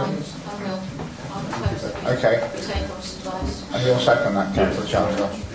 Chair, just before we vote, to clarify something, that obviously Councillor is proposing that we accept officers' advice. Yes. Well, what does that mean in relation to the affordable housing element? Because It means the 15% on the first 200 and the 7.5 which afterwards, and they're talking if there are any problems, any arguments, any disagreements when we talk with the applicant, it will come back to committee for the committee to decide those arguments and disagreements. and is there a review built into that? Through you, Chairman, the advice is exactly as you said, 15% on the first phase, then the overall provision fixed at 7.5%, but with a review.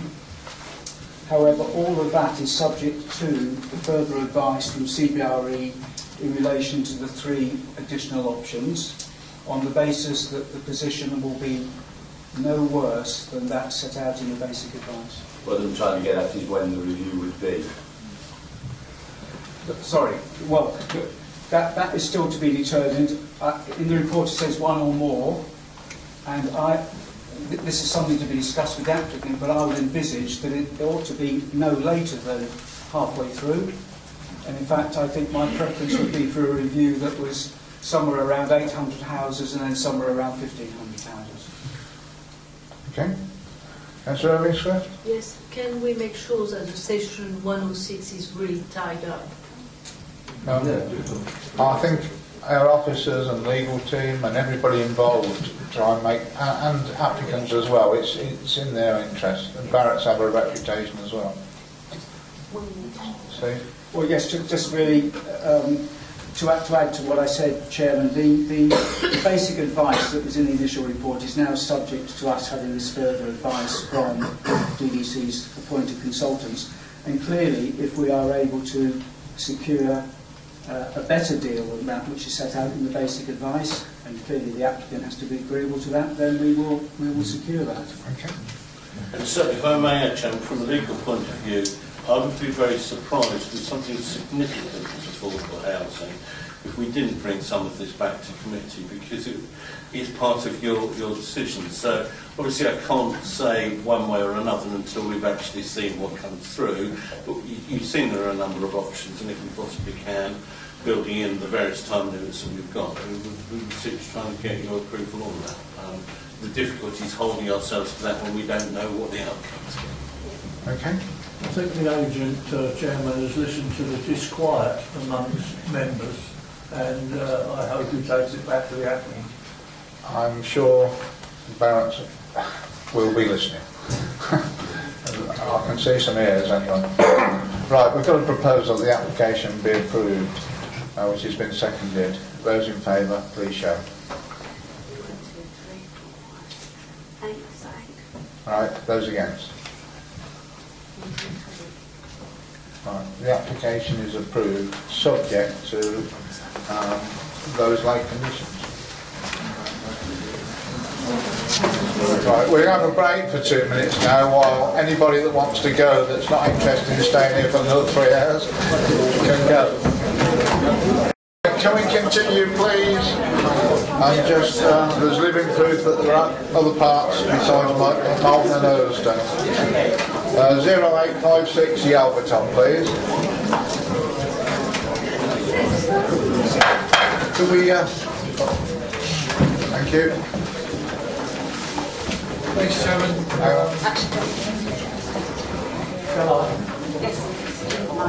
Could you ask if they can shut the door and move away from the door as well?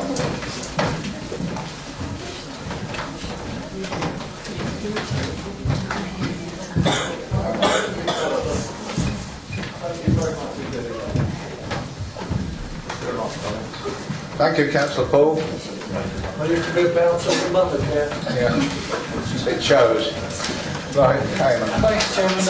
For members' benefit and for those in the public gallery, you can see the location of the site at Yalverton. The application is an outline application for residential development and associated works. You'll note from the report that was written very much in the context of not having a 5-year land supply, but clearly, given tonight's announcement that there is now a 5-year land supply, the effect that has is to effectively ensure that our housing-related policies are considered to be up to date, and therefore can be applied relevant weight. I don't intend to go through the report in detail. Suffice it to say that the application, in principle, has not resulted in any technical objections to the application. You'll see from the statutory consultees, including the Highway Authority, Archaeology, the County Council in terms of infrastructure, requirements for contributions towards secondary education, libraries, fire and rescue, etc. And equally the National Health Service seeking contributions. Nor, more importantly, has any objections been raised from the Environment Agency, despite concerns being raised locally about the impact of flooding. Accordingly, we've judged this application really primarily on the fact that it is outside the confines of the village and its impact upon the character and appearance of the village. With that in mind, we have referred to a previous appeal decision on this site, and in our view, the circumstances have not materially changed since that particular appeal decision. The site still is considered to be make a positive contribution to the form and character of the village. Its development would harm that character, would harm the established pattern of development within the village, which is primarily linear along the High Street. And accordingly, Chairman, we are recommending the application be refused. Thank you. Thank you, Aaron. We have two speakers. Mr. Hesketh, who's against the application. I am Alan Hesketh, a Yelvertoft villager. The paddock site proposal, which you see in red, has been widely followed and objected to by the public. I will mention three of the main objections raised. One, Crick Road adjacent to the paddock and the new site access. The locals know of many accidents on this dangerous present section of the road into the village, including fatalities and even a recent smash since the proposal was lodged. In the light of the present high-speed traffic, partly hidden views and convergence at the pinch point width near the site, to then claim that a risky new paddock access can now be safely made tolerable in practice seems a fatuous suggestion. Objection 2, the possible increase in flood risk due to rapid rain runoff. Locals have a long and bitter experience of flooding at our end of the Crick Road and Yelvertoft Brook. The Environmental Agency have made a lot of progress with the brook, but we still have the odd flood, up to 3 feet deep a few years ago. But no one mentions in the analysis the many springs that empty into the brook, including a well-known one which runs under the paddock. Older people say flooding comes in part from springs. I, professionally, don't believe the uncertain calculations, disturbance of spring water flow via the tanks, and unaccounted spring water can be trusted to ensure no increase in flood water with the new roads and houses. My third point, protecting the rural setting of Yelvertoft village. The inspector in the 1990 appeal based his dismissal on this subject, protecting the rural setting, and went further for future reference. He raised the point that after 1990, boundary changes may be brought in. But then he goes on to say, even if these boundary changes does happen, I would still not have been prepared to allow development of this particular site in the light of the damage which it would have done, both to the appearance of the area generally and to the form and setting of the village. This treatment of open countryside near villages has since been repeated, government in 2012 and 2014. Councils must protect our precious greenbelt land. With the guidance, local people don't want to lose their countryside to urban sprawl. I wonder if the government already know about the paddock. Thank you. Thank you, sir. And just within time as well. Well done. Mr. Reid is the agent. This is an application seeking outline planning permission for a small housing development of 13 units on land on the edge of Yelvertoft. The land is bounded on two sides by housing and on a third by Crick Road. Development would not extend any further to the southwest than existing development. There are no technical objections to the application, and the Section 106 contributions, which have been requested by various consultees, are all accepted by the applicant. The comments from the local strategy officer, which are included within the report, confirm that there is currently less than a 5-year housing land supply as required by the framework. Notwithstanding this, and in the absence of any technical objections, the application is recommended for refusal on the basis that it is considered that it would have an unacceptable impact on the character and appearance of the local landscape. This is in conflict with the comments of the Council's landscape officer. The basis of the recommendation derived from an appeal decision in 1990, 25 years ago, where the planning policy background was very different than it is today. The inspector in that appeal concluded that the site lay outside the confines of the village, but at that time there was a sufficient housing land to meet the district's requirements. The site is not included within a special landscape area, and in the village design statement it is not identified as an important open space, or is it subject to any other designation? The Council's Landscape Officer's comments appear at pages 10 to 12 of the report. It confirms that the only views of the site are from the short section of Crick Road and from a public footpath some 600 metres to the south.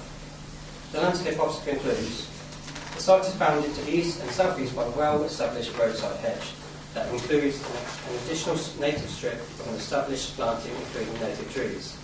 The southern boundary is currently open but is still significantly screened from the road by the hedge and from one footpath mitigated by intervening hedge and out the direction of the footpath. The screening provided by the existing vegetation and limited public views, I conclude that the proposed development can be visually accommodated in the landscape. If sufficient housing land is to be made available to meet the needs of the district, it requires the release of sites at the edge of villages such as this. Any housing erected on land will be seen in the context of the housing to the north and west, and the associated works would reduce the flooding in this part of the village. To summarise, the officer's recommendation is based solely on the grounds of landscape impact, despite the comments of the Council's Landscape Officer, which consider the impact to be acceptable. Accordingly, I request that the grant planning permission subject to the imposition of appropriate conditions in the completion of the Section 106 agreement. Furthermore, irrespective of the housing land supply comments raised this evening, the proposal is sustainable and in accordance with the NPPF. Thank you. Thank you. And again on time. Right, local member, Councillor Chandler. Thank you, Chairman. I've submitted some photographs which I'd like to show one at a time. We'll look at that one first. This site is well known to us all, those who live nearby, and you've already heard that there was an application turned down 25 years ago, and you've also heard that the officer said in the report that's with tonight's application states that there has been no material change since then. And the refusal then was, as now, the harm that would be done to the appearance of the area generally and the form and setting of the village. This is the Environment Agency's flood risk map, and the proposal site is where the dark blue meets the light blue on the left-hand arm, there, just below that. There, that's, so you can see that you've got the, it's a terrible flood risk. The next picture, if I could see that, it shows the road. You've seen images like this already. There is a pinch point there, which means now that if two vehicles meet head-on coming in from opposite directions, they can't pass at that point always. They can sometimes, but it depends on the size of the vehicles. There are a lot of big vehicles that move around here, large agricultural vehicles and also HGVs. But we're told that the proposal would include a 1.8 metre width taken off the highway to put in a footpath, which would make it even tighter there. So we think that that is a point. I was surprised that the Highways Agency, the Highway Consultancy, seemed to think that that would be all right. There is a sustainability issue. There is no public transport in Yaletoft, and there is a small shop which deals with sort of daily top-up requirements. Everybody is reliant on cars to go everywhere. Now we're supposed to consider reducing the use of private cars, encouraging people to use public transport, there is none, or to walk. Well, they wouldn't want to walk to the reasonable shops because they're 9 miles away. So there is both an economic and an environmental thread to the doubt on the sustainability. But I want to just also take this opportunity to point out to you the significance of the flood risk. We often hear in this committee people say there's a tendency for flooding in this place, and they show a photograph which shows a large puddle that goes from one side of the road to the other. Can I see the next picture, please? This, you've seen this image already. It was taken before they moved the 30 mile an hour speed limit a bit further out of the village. Draw your attention to two matters. the White House directly in front of you and the wall on the left of this picture. That is the wall, the garden wall of number 1 Crick Road, the only development down that road. If we look at the next image, this is the view from the sitting room window of number 1 Crick Road, and I'd ask you to notice where the height of the wall comes to and the height of the fence on the opposite side of the road. And now if we can see the next image, this was taken during the flood. Now this is a real flood. The water there is actually very nearly 4 feet deep, and it reached the front doorstep of number 1 Crick Road, but that's up on a slight rise, so the water didn't actually go into that house. But furthest to your left, which is into the village, it did. If we can see the next image, this is just to remind you that that's what the brick wall would look like if you could see it under all the water. The next image shows the White House and the War Memorial, which you were looking at earlier in some of the images that the council officers have provided thoughtfully. And this is someone taking a canoe ride up the high street.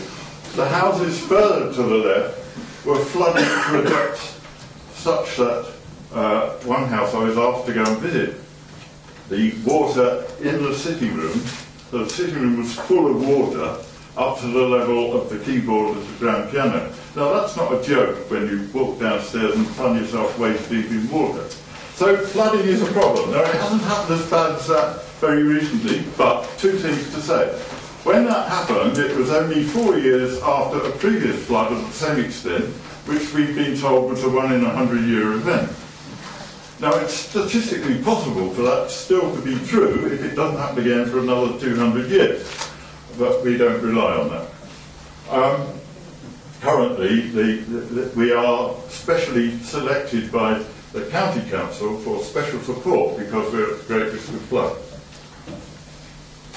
But of course the main reason to turn it down on planning grounds is that it's outside the confines of the village, as the officer says.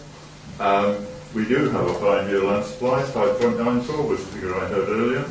And so I would simply propose, Chairman, that we follow officer's advice and refuse the application for the reasons stated. Thank you, Councillor Chalmers. Do we have a second? Are all those hands seconded? Yeah. Well, yours was the first, Councillor Owen. Do you wish to speak or just... Thank you. Okay. Does anybody else wish to speak on it? I'm sure everything's been said. Okay, those it's been proposed that the application be refused as per officer's advice, which has been seconded. Those in agreement, please show.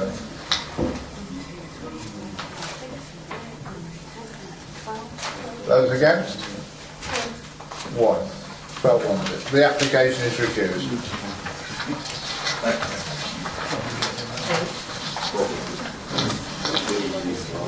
You made one. Sorry? Oh, right. Well, the next application is 1001 and it's in Madewell.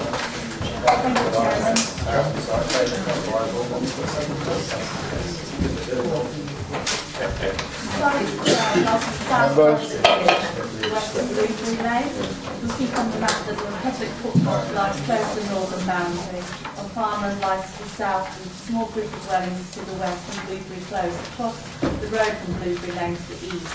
The sketch plan indicates a pair of semi-detached dwellings with access from Blueberry Lane opposite junction to Blueberry Close. There's an existing fence towards the southern end of the site, and part of the proposed access and turning area will extend into the larger field to the south as well. The report makes references to previous appeals and often acknowledge that the site itself lies outside the confines of the village. However, since those appeals, both the local context and the policy context has altered.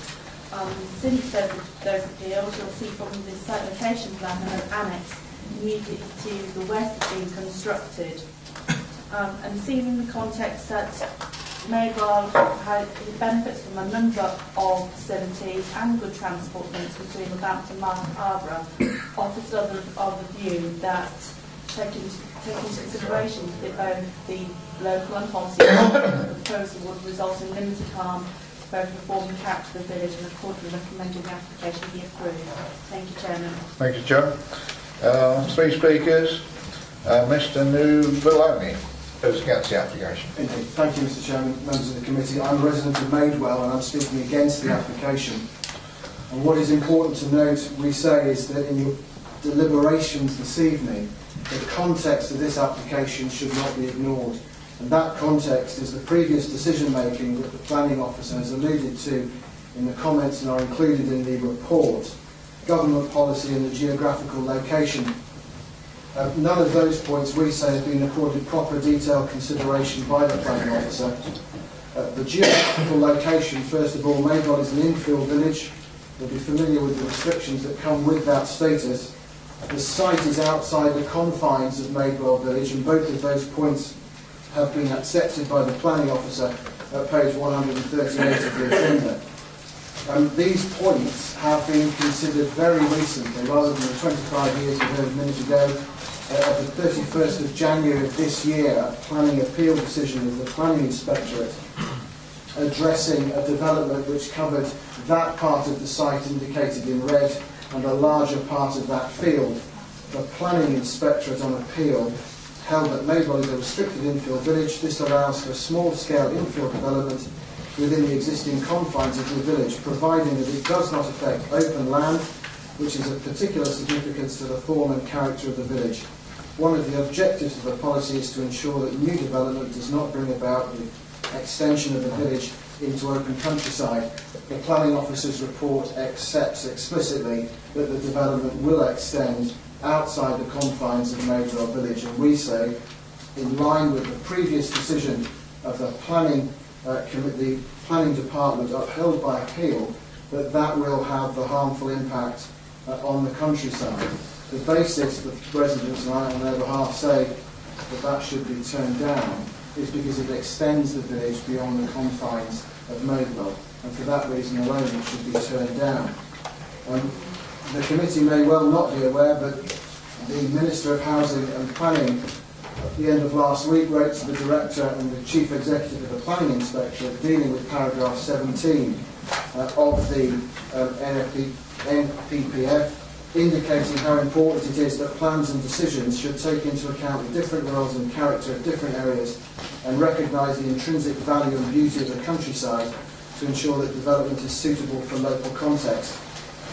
The local context that's been alluded to, the construction of an annex, was in fact the redevelopment of an outbuilding. There are restrictions on that which ensures that if it forms part of One Elm Cottages, it can't be sold separately. That is the building you see there, constructed over the top of old outbuildings. And the residents, we would say, is that that does not justify this planning officer departing from the previous decision of the planning department or the planning inspectorate in now allowing that development. And for those reasons, we would say the committee in its deliberations should not follow the planning officer's advice. Thank you. Thank you, sir. Mrs. Sanders-Hewitt, Parish Council. Good evening, Chairman. We find it really hard to understand how this application has been allowed to continue, as it was part of an application which was dismissed on appeal in its entirety. There are several reasons why it shouldn't be approved. As we've discussed, the site's in open countryside with extensive views to the south. We're in a field which is used for grazing at the southern extreme of the village. Now, as you can see, there are no other properties on the west side at all. Those on the right-hand side were constructed on a brownfield site some 14 years ago. As my colleagues already mentioned, the house that appears to have been judged recently constructed was in fact a garage which has been enlarged for habitation. If you look at the scale drawing, you'll see that the height of the proposed house is high. It's higher than that of the annex, despite the fact that it's actually on lower ground. And it will completely block the views of the countryside from Paynes Close, which is behind it. And for this reason, it doesn't comply with State Local Plan GN1, 2A or HS24.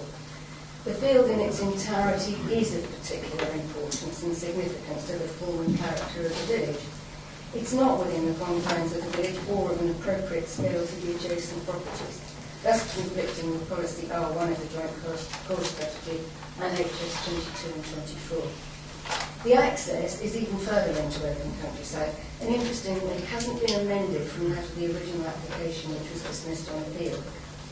The entrance from Blueberry Lane is a few yards from the narrowest point of the lane, and would also require relocation of a street light.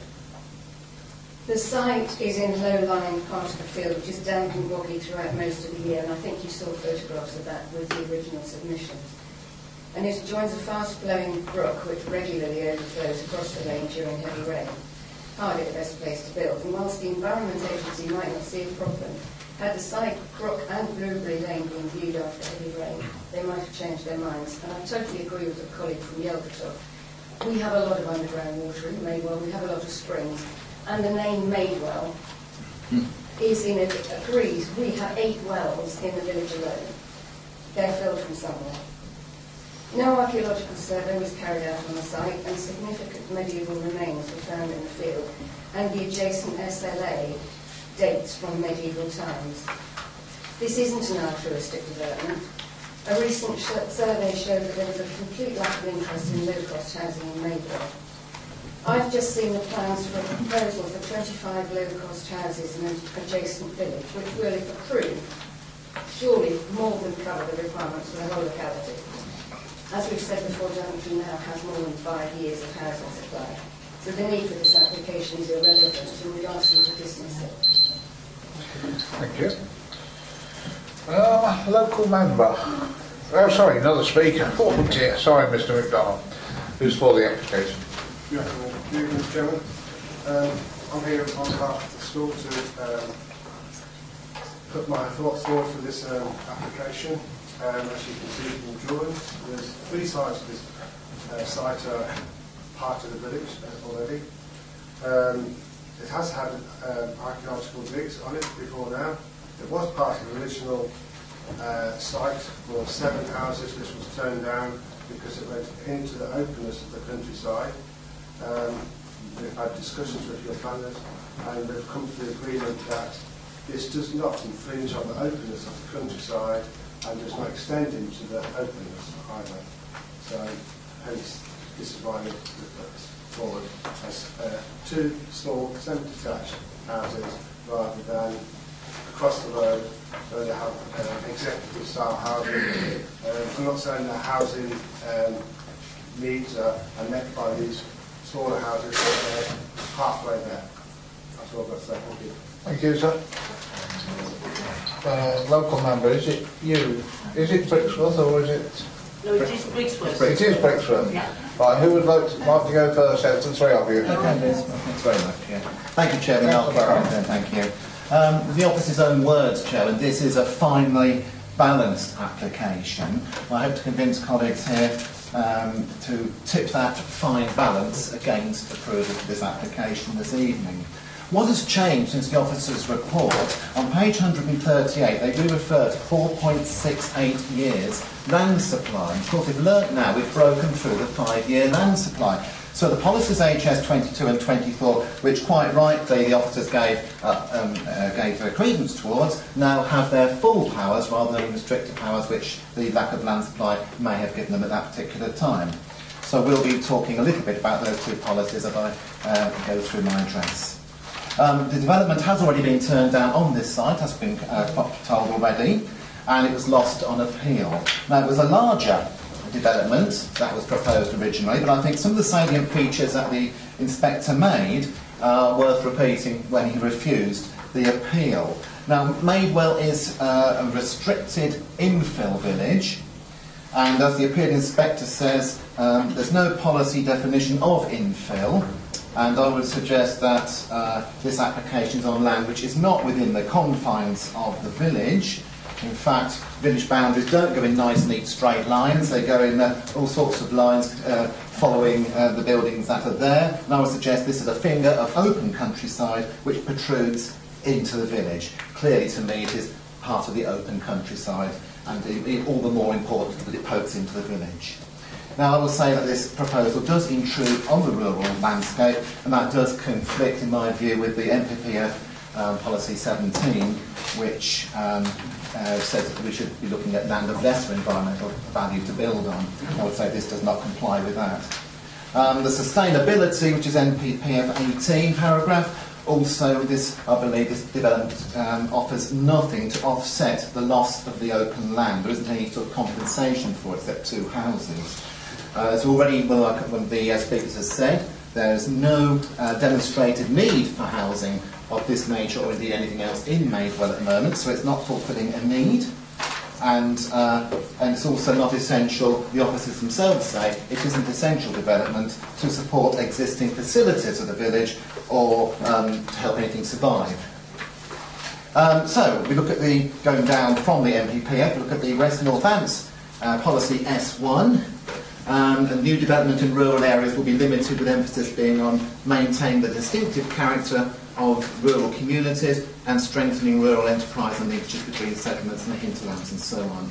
Well, I don't think we can say at this then either of those aspects will be fulfilled by this particular application, nor, in fact, policy R1, which is development outside the existing confines, will be permitted where it involves a reuse of buildings or in exceptional circumstances where it will enhance or maintain the vitality of rural communities. So we'll have a look and see, does it bring any shops to the area? No, it doesn't. Does it give any facilities to the area? No, it doesn't. So I would say from a sustainability point of view, it is neutral at best and negative at worst. And on to the local policies. So we have got the 5 years supply of land supply at the moment. And on the balance, I would suggest when we're drawing that balance between the right to build against the harm done, in the light of the 5-year land supply we've got now, I would say we're firmly tipped against the right to build in this particular case. The view as you approach Madewell up Blueberry Lane will be now more urbanised in my view, and also it will be lost of that little tongue of land, as I said. And so I would urge you, colleagues, to reject this application. Just to summarise those reasons again, I believe there's a conflict with NPPF 17 and 18, the WNJCS conflict with policies S1 and R1, and finally our local save policies concerning building outside of villages, HS 22 and 24. And I would therefore urge you to reject this policy, reject the proposal, Chairman. That is a proposal. Oh, I'm happy to propose that, Chairman. For the reasons you just For given. those reasons, yes. Right. Do we have a second first?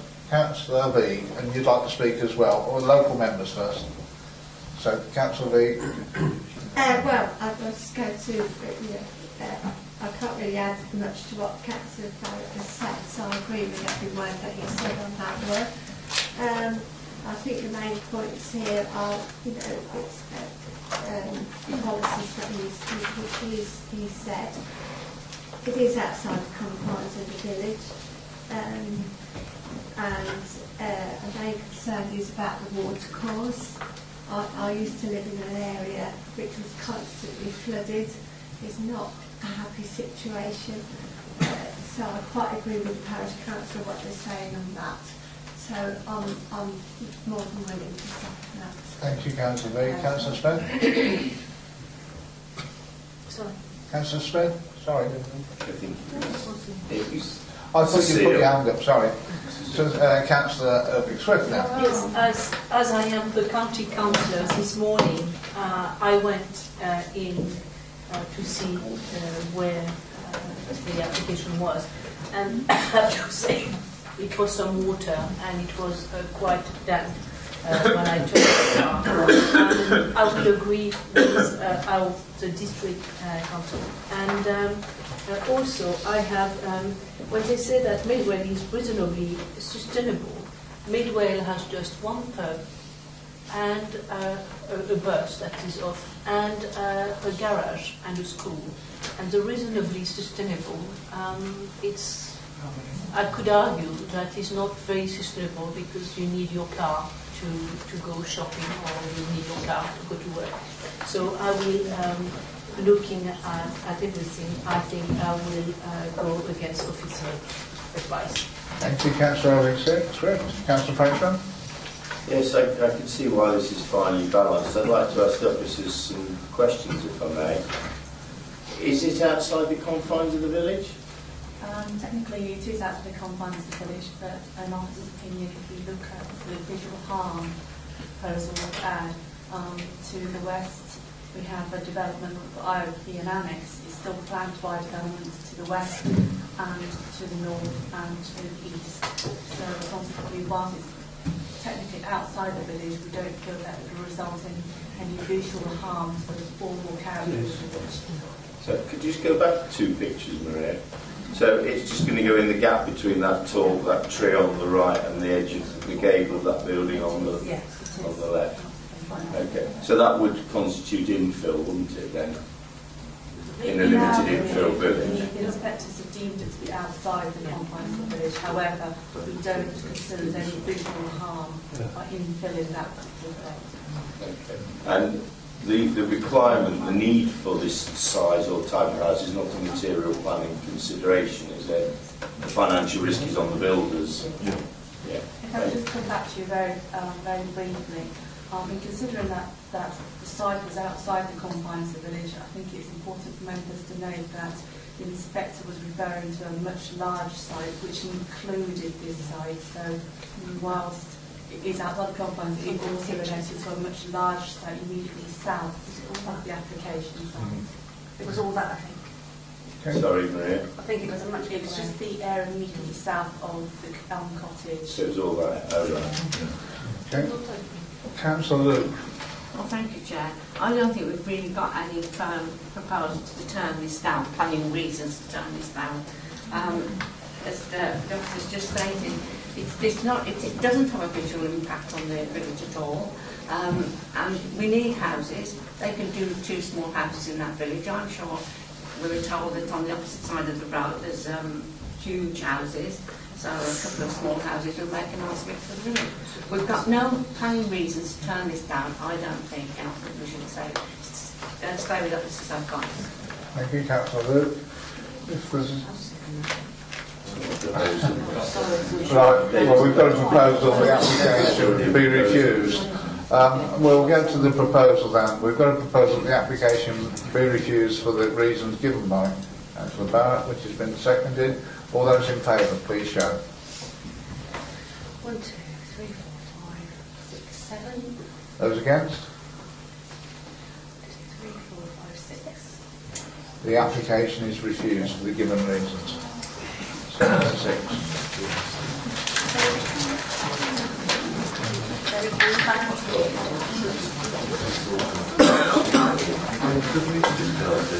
Right, the next application is West Haddon, application 1013. Members?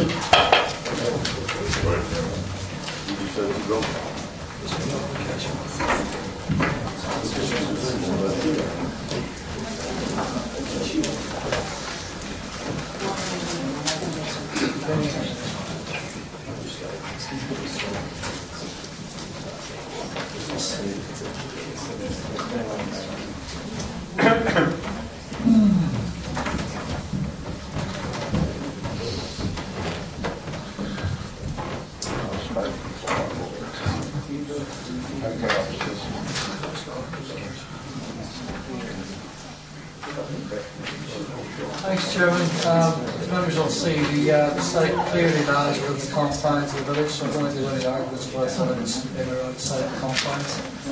And therefore, the principal development is generally considered to be acceptable.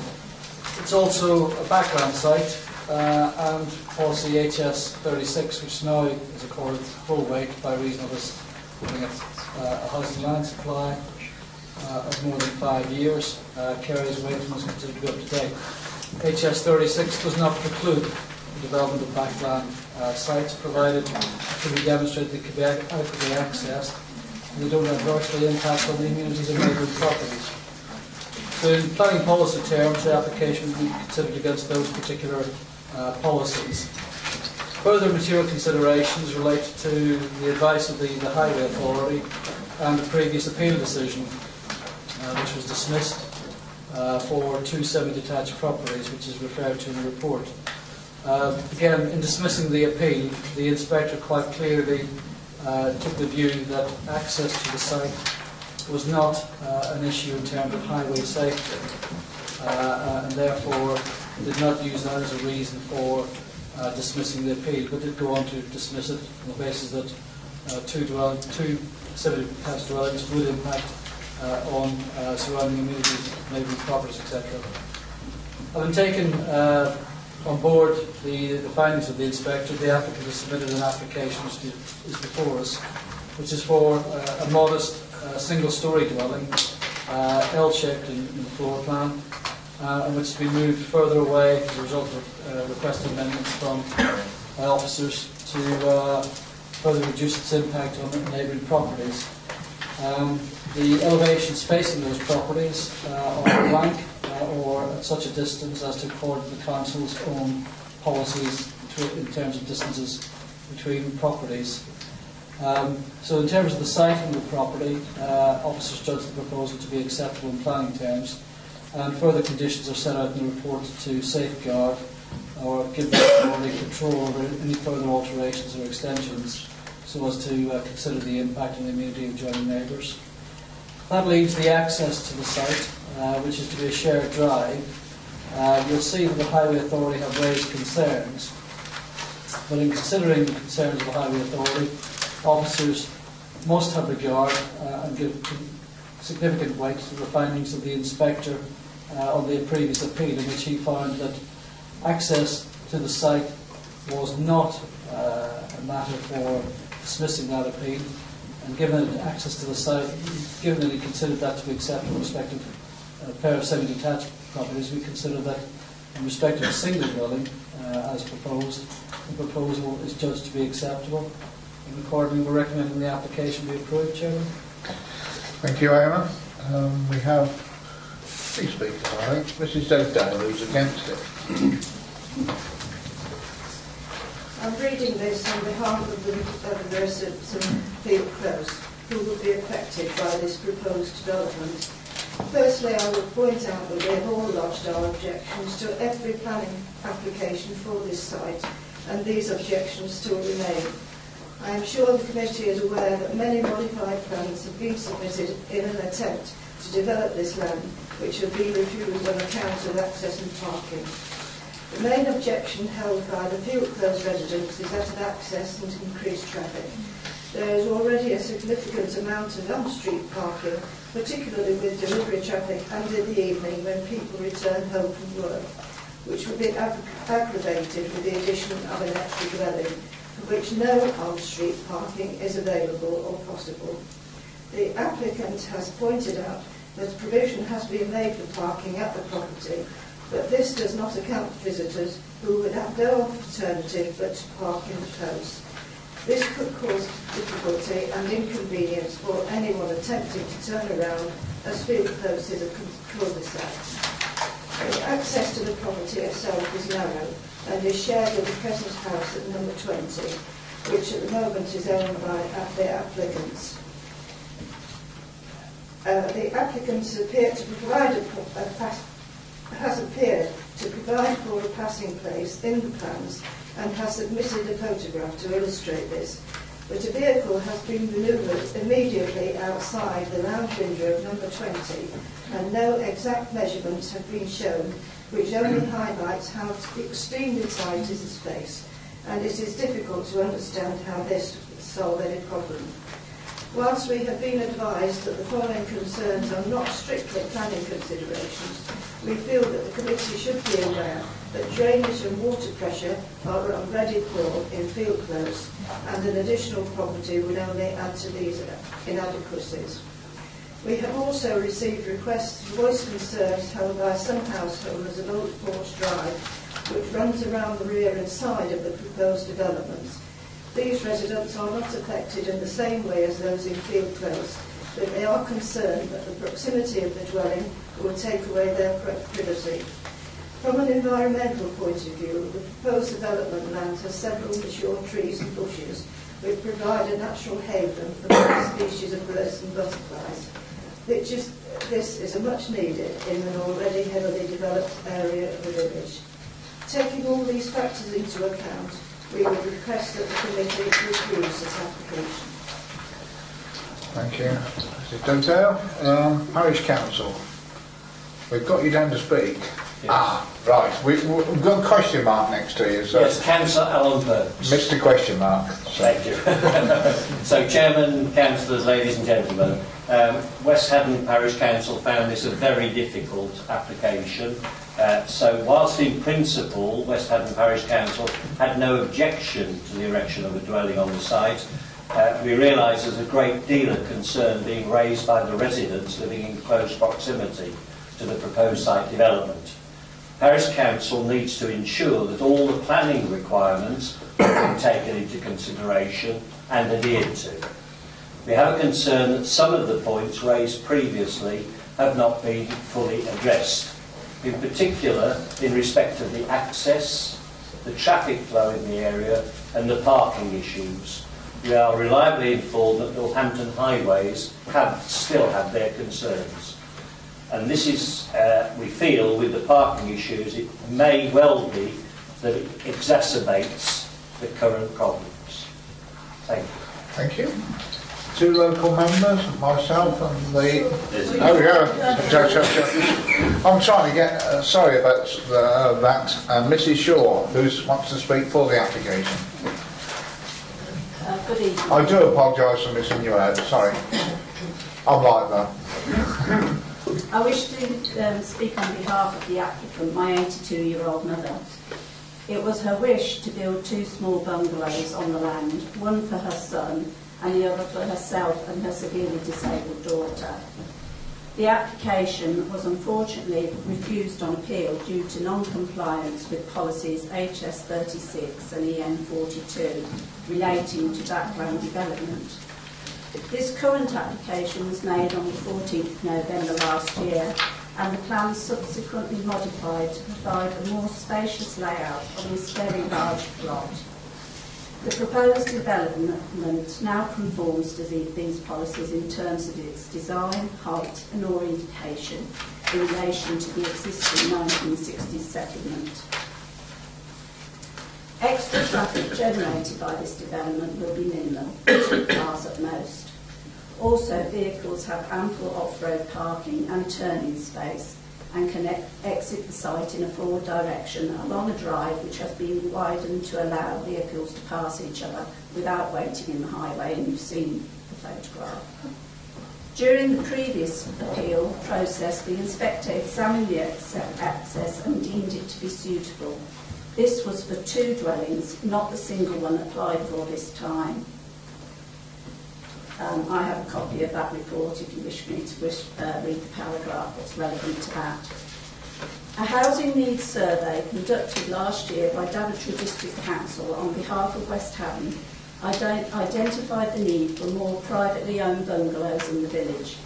I know of at least one couple who have had to leave the village in order to buy such a property. This development is in line with this clearly expressed need. The applicant lives in a house which is difficult to modify to provide ground floor facilities adequate for her disabled daughter and herself. This bungalow would provide those facilities. My mother and sister have lived in the village all their lives and wish to remain in the village close to their family. Mr. Chairman, I ask that the committee follows the recommendations of your officers and allows this development. Thank you. Thank you. I'm sorry I missed you for a start. Right, back to the local members. There are 2 of us. Councillor Osborne. Councillor Osborne. Is it my go? Yes, and ladies first. Okay, thank you. Ooh, talking lady. Now, for me, this is a difficult one as well, same as the parish council, but I have been contacted and I have listened to what's been going on, and my concern is I understand that that when there was appeal for the 2 dwellings, that the inspectorate had no problem with the passing and the parking area, but my point is how often do we have NCC, Highways Authority, actually comment on any of our applications? Hardly any. I've been here for I don't know how many years, and it's hardly ever they actually comment. They've commented here, they are not happy, they've put there's insufficient space in width to create a shared driveway, and such a driveway, and obviously it goes on to be 4.5 metres in width, and they're not happy. I'm not happy either. It says that I've been down there today and had a look before I came here, just to make sure that I've got it clear in my mind of what I was looking at yet again. And if they had that park there in front, fair enough. But if anybody came to visit them anywhere, they've got nowhere to park. They can't park on the road because it's a cul-de-sac. There's nowhere for them to park because of everybody's driveways. And I therefore feel that I'd like to put forward that I go against officers' advice, and I put a recommendation in for refusal on highway grounds. Even though I know the officer is going to say to me about the appeal last time, and because it was for 2 and now it was for 1, there would be no problem. I think it's a problem, the residents think it's a problem, the parish council think it's a problem, so I think therefore it's a problem. Was that a proposal? Yeah, I did say it's a proposal. Right, do you have a seconder? You hopefully. I think it's going to have to be the local member. I'm not going to dwell too much on it, but I am aware that field close does get congested at the top and there could be parking issues. So yes, I'll second it. Right, members. Councillor Paul. Yeah, thank you, Chairman. The access to that house, I would suggest, probably never has a car parked in it, irrespective of how many cars park in that close. I'm absolutely gobsmacked for once by the Highway Authority giving such detail with regards to a private driveway. They don't give us much detail when we're putting 500 houses on the side of a major road. So that part of it is totally confusing. But however, what we're talking about is a driveway. It's not the M1. There is sufficient parking space outside the bungalow. There is a turning area. And if the people in the bungalow are minded to get visitors, no doubt you could get 3-4 cars there. Yes, they may have to reverse out, but, you know, being men, we can reverse cars. No,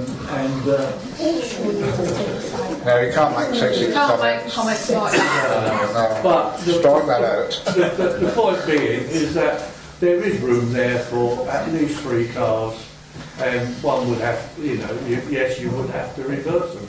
I don't see a problem, Chairman, and I'm happy to support officer advice.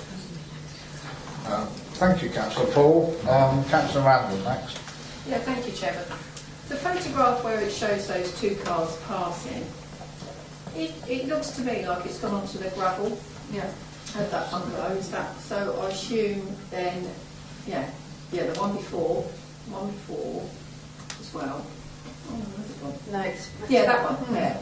I assume that van is sitting on that gravelled bit. Yeah. Which, if it was grass, it would be, well, it's the front of that bungalow's property, I assume, isn't it? Yeah. So it means to pass, if you did have to, you'd have to, right, okay. Yeah, no, that's fine, that's just an observation, thank you. Thank you. Councillor Fetchman. Yes, could you just scroll through the picture so you come to the one with the driveway with no cars on it, looking up it? That one. Yeah. They seem to be parked at the top there in a completely different place, so one assumes that that's where they would normally park their car.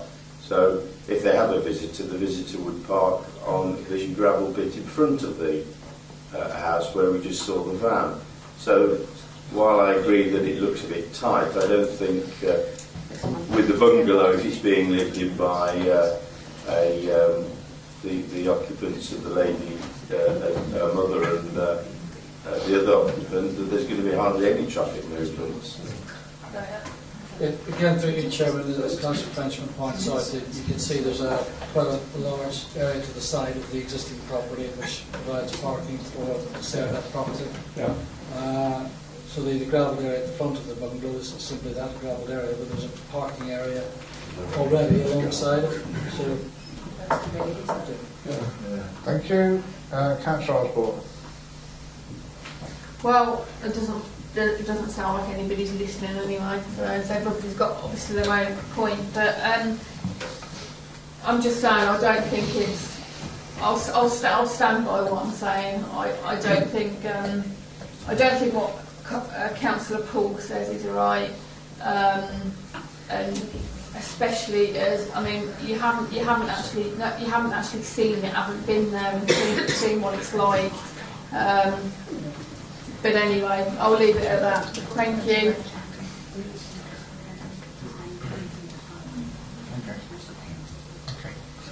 Councillor Irving-Swift. Yes, I was puzzled by what the applicant said, because the applicant says that the two bungalows was for her, for the son of the applicant and for the disabled daughter. So it might have been better if we had a condition saying that they were not independent, because the two bungalows are part of the same application and we cannot separate. There's only one there. There is only one, but the applicant said that the two bungalows was one for her disabled daughter and one for her son.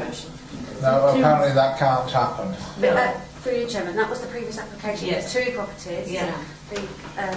This is a separate application for a different dwelling, so we Yeah. couldn't put a condition on it to make it part Yeah. of the neighbouring property. That's all that I... Right. Councillor Patchett. Yeah, thank you, Chairman. I live at West Haddon. I know Field Post very well. I think the appeal inspector was very correct in refusing the two dwellings around there, but I think the one dwelling is, and we're always looking for bungalows all over the district, and indeed in West Haddon, and so I think that it's an okay application, and that's all it is, Chairman. Thank you. Well, in support of my seconding, I've got nothing wrong with the principle of a building being there, and if the county surveyor hadn't raised an objection, I wouldn't have argued against it either. Yeah. I'm purely there. I'm supporting the parish because of the county surveyor's objection, which is very rarely happens. Yeah. That's my point as well. Okay, vote against it if you want, but you try and find another one that you get a county surveyor voting against, saying that it should be refused in what appears to be a quiet little close. Sorry. through you, Chairman, I mean, yeah, the point is noted that the Highway Authority have raised an objection, but the point is the Highway Authority raised the same objection for two dwellings. That was considered an appeal, and you know, the comments of the inspector are set out in the report. Quite clearly, he did not find that the issue, the concerns expressed by the Highway Authority were sufficient to withhold permission for two dwellings. This is one dwelling. In our view, that is not a sustainable reason for refusing this particular application. Although we note the concerns of locals, it's simply, in planning terms, not a reason that we could pursue. Okay, well, I think we've had enough discussion on that. Councillor Osborne? Yeah, can I just make one last comment? Just to say, Councillor Poole, when you said that you couldn't believe that the NCC Highways had made these comments and they wouldn't if there was a, you know, the 500 house point. That is my exact point. That doesn't happen. I've sat on here, and as the chairman has said, we're the two longest standing ones sitting on this committee, and we haven't seen, they hardly ever comment on anything. And even the ones that have only been there for a year, you know that already. So for them to mention it in the first place, even if it was what they said the last time, they have mentioned it, and therefore I think that holds up that we should take notice and hold up what they're saying. Eamon, you wanted to come back? Again, Chairman, it's unfair to say the Highway Authority don't come back. The fact is that they're a statutory consultee, they're consulted on every application where there's a highway issue to be considered. The issue is whether or not they raise objections or not. Sometimes that's the frustration of members, is that they don't raise objections where members feel they should. In this particular case, and I'll say it again, the comments of the Highway Authority are the same as those for the two dwellings. They have been tested and appealed, and to pursue that, in my view, would put the council at risk of costs and could be construed as unreasonable behaviour by the council in pursuing a reason that has clearly, and more quite recently, not been held up with appeal. This proposal is for a single dwelling in backland, which your policy supports. It has been shown to respond favourably in respect of its impact on adjoining properties. The only aspect that you're left with is the highway matter. As I say, the highway matter is not a sustainable reason for refusing this application. Okay, Councillor Chatler. Thank you, Chairman. In the late representation, there is mention of Japanese knotweed on the site. Do we know if that has been brought to the attention of the appropriate authorities, as I believe is required? Yes. Chairman, through you, if it hasn't been brought to the attention of the Environmental Health Officer, it is something that sits outside of the remit of the planning authority. We have had experience of it elsewhere in the district that we have pursued. Doesn't count as contamination then? It's pursued by the Environmental Health Officer, and they will actively pursue it. Certainly will raise that with them. Thank you. Okay, we've got a proposal that's been taken. Excuse me, Chair. What is Japanese? Not weed. Oh, it's something nasty. You really don't want to. No, you don't want to know. It'll take a little while to explain. It's a cheap man's bamboo. It spreads everywhere. Right, we've got a proposal to refuse the application, which has been seconded. Those in support of that, please show. Right, 1, 2. Those against? The majority. Right. Right, I need a proposal from you now, gentlemen. Right, Councillor Paul? Yes, Quickly. I totally accept what Councillor Osborne has said and offer her my apologies. However, I am with officers and I would recommend this for approval. Thank you. Do you have a seconder? Councillor Owen, you were the quickest. Those in favour, please show.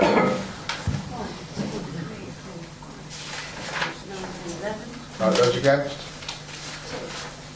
The application is approved.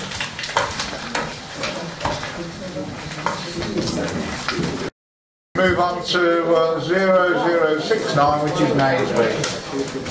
Thank you, Chairman.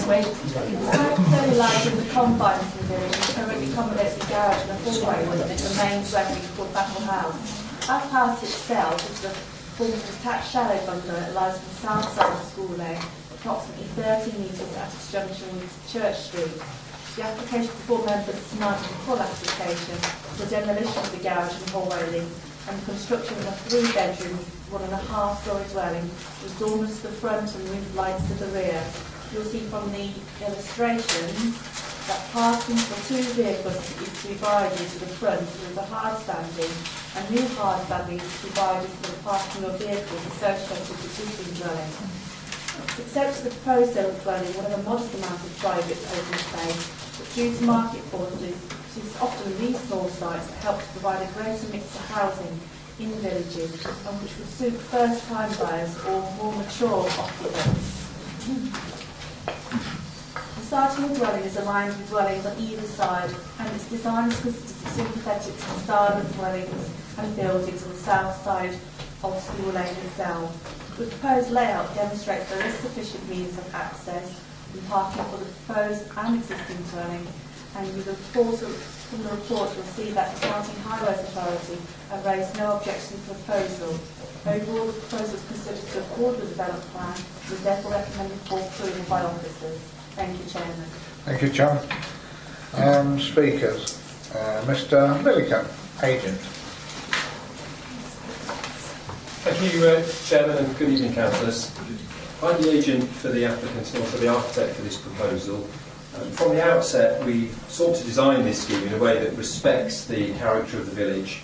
And the proposed house has been pretty sympathetically designed in order for it to blend in with the prevailing style in that area of the village. As has been pointed out, Naseby is classified as a restricted infill village, and we deem that this proposed 3-bedroom house could provide a modest dwelling that would be attractive to first-time buyers or downsizers, helping to deliver that wider choice of homes in the village. Now, throughout the planning process, we've worked closely with the case officer to design a scheme that's appropriate for the site, and your planning officer has been relatively involved in shaping the proposal in order to ensure that it meets all the policy criteria.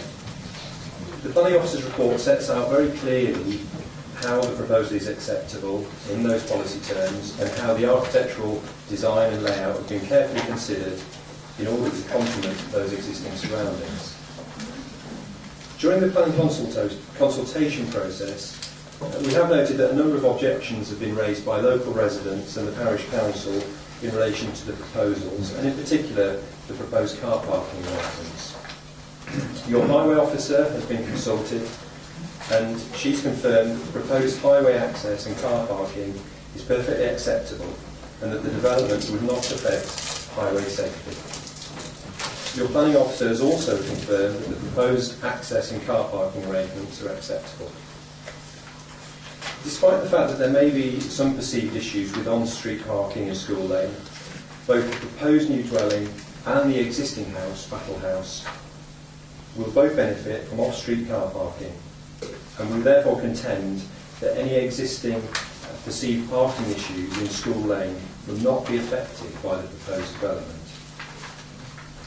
In fact, the Naseby Village Design Statement advises in detail that all new developments must include adequate provision for off-road parking, and the proposed scheme meets this requirement to the full. So, in summary, overall, your planning and highway officers support the proposed scheme before you this evening, and their recommendation is for approval. So I respectfully ask that members follow this advice and approve the application this evening. Thank you. Thank you, sir. Local member, Councillor Owen Swift. Would you like to speak first, or would you like me to speak first? I'll go first. Thank you. Yeah, thank you, Chairman. And, Sorry, Councillor Luke. That's all right. Luke Major, oh, sorry. I always say that wrong, Councillor Major. Thank you to the applicant for that reassuring speech as well. I thought, looking at this in the context of the last application as well, it seems quite funny now. I've got no comment from the Highways Authority. Must be all right. And yet, and yet there are a lot of people in Naseby who are very concerned. As I understand, damage to the grass perch by a war memorial is being protected. And in terms of the children crossing the school, I mean, I've been on that lane myself numerous times, leafleting, doing various council activities. I couldn't envisage a scenario where children would be in danger. So I'm happy to tentatively propose that we go along with officers' advice, although that's not a proposition I'd like to hear what my ward partner has to say first. Thank you. Councillor Major. Yeah. Councillor Owen Swift. Oh, do you have a seconder first? No, sorry, it wasn't. You're not mandatory. I'm minded to go along with officers' advice. Well, You're just minded, sir. Okay. In the grand scheme of things, it doesn't seem very, very important. It's a little house. But if you look at the street scene, you have big houses, and if you look at the history of the site, you had some dwelling refuse, and it was suddenly, slowly but surely, an erosion of the whole area, and it caused a lot of discussion in Naseby parish. Now, on the other side of the street, you have very smaller houses. So one side of the street have big houses, and one side of the street have small houses. And I am not comfortable with that proposal, but I don't really have any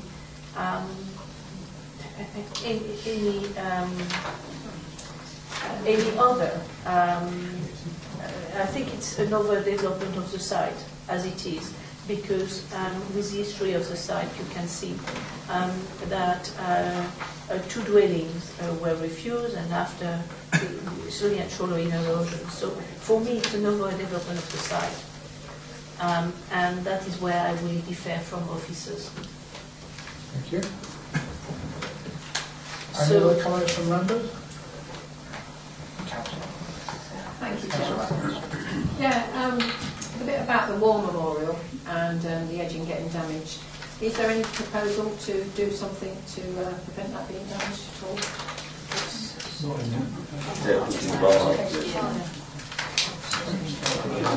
Through you, Chairman, it's not in the application side. No. Section 107. Usually the villages look after their own memorial, and if they find something going to be damaged, they sort it out. on it. Yes. They're looking after it, but they want it protected, that's the thing. Doesn't that one have a chain around it? Yes.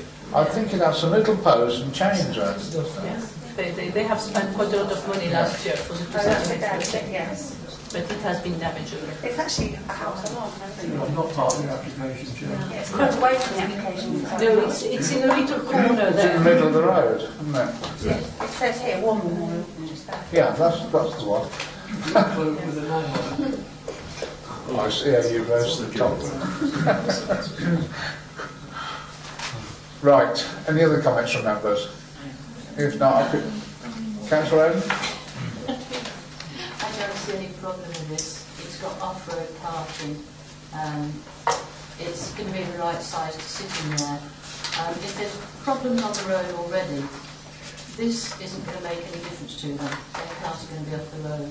Okay. And looking at the paperwork on the website, there should be 2 people that are very pleased because it's having a screened bin storage area.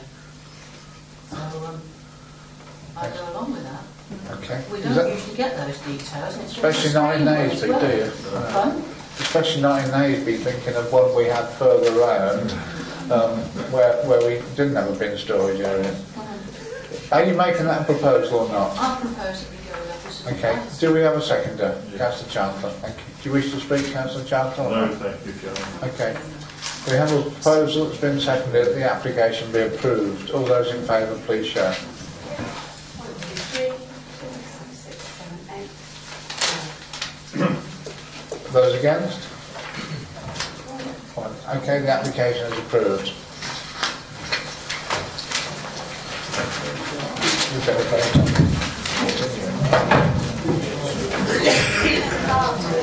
That's the presentation. I'm not going to stop after an application.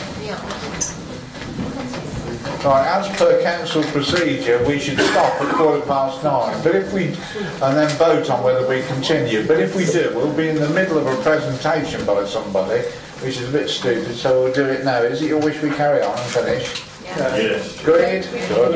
Okay. So we voted on that at 9:12. Next application's in Overston, 0071.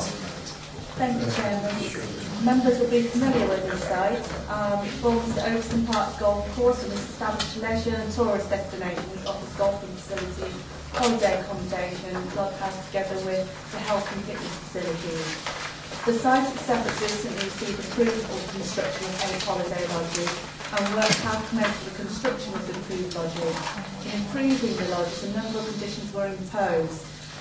The circular advises that conditions should not be imposed unless they're both necessary and effective and do not place unjustifiable burdens on applicants. And as a matter of policy, conditions should only be imposed when they satisfy the text set out within the report. The application before members tonight seeks to remove condition 9, which states that no person shall occupy any of the holiday accommodation units for a period exceeding 6 calendar months in any 1 year period. The reason for imposing this condition is stated as being to permit new dwellings for permanent residential accommodation in the open countryside to be contrary to prevailing policies of the development plan and the NPPF. The applicant contends that the word in the condition restricts the occupancy of the lodge to no more than 6 months in any calendar year, and as such, the property will be vacant the remainder of the year. Officers do not agree with the wording requires that approved lodges be vacant for 6 months, but consider the wording permits a person to occupy the property for no more than 6 months within any calendar year. However, setting aside that consideration, the condition still needs to be tested in accordance with the relevant tests set out within the report. The matters for consideration are, looking at firstly the description of the proposal.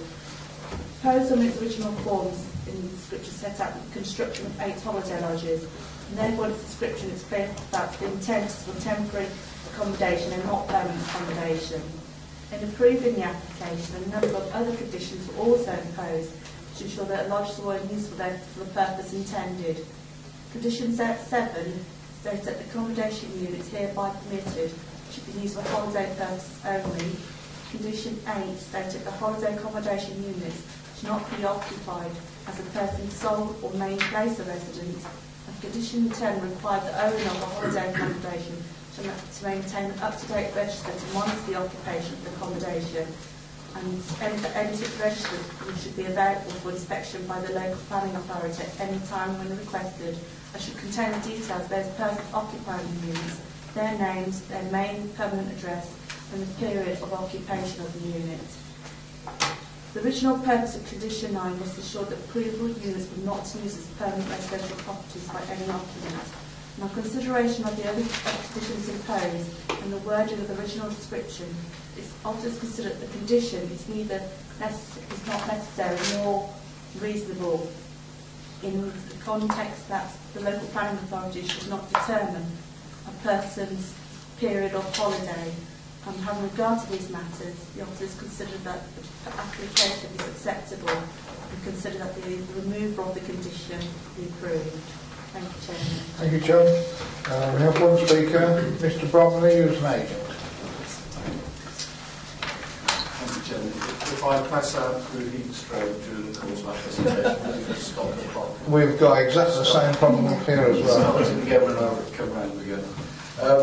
Chairman, thank you. As you've heard from the planning officer, Overstone Park already has a number of holiday lodges, 114 lodges to be precise. The lodges have been in place for many years and have operated very successfully. Occupation is restricted by a Section 106 agreement, which prevents occupation as a primary or permanent place of residence. The Section 106 restriction on occupation has been extended by deed of variation to cover the 8 lodges that have been granted planning permission, which are the subject of the current application to remove Condition 9. In addition to the Section 106 agreement, occupation of the 8 lodges is also controlled by 3 planning conditions at 7, 8 and 10, which the officer referred to. Condition 9 is a further condition that is both unnecessary and unreasonable. Conditions 7, 8 and 10 are standard conditions used throughout the country for holiday lodge type accommodation and are considered more than adequate by local planning authorities to control occupation. The conditions require the lodges to be occupied only as holiday accommodation, not to be occupied as a person's sole or main place of residence, and they require the keeping of a register that records the address of the tenant's main place of residence. My client sitting to my left keeps that register, sir, and it's updated on a very regular basis.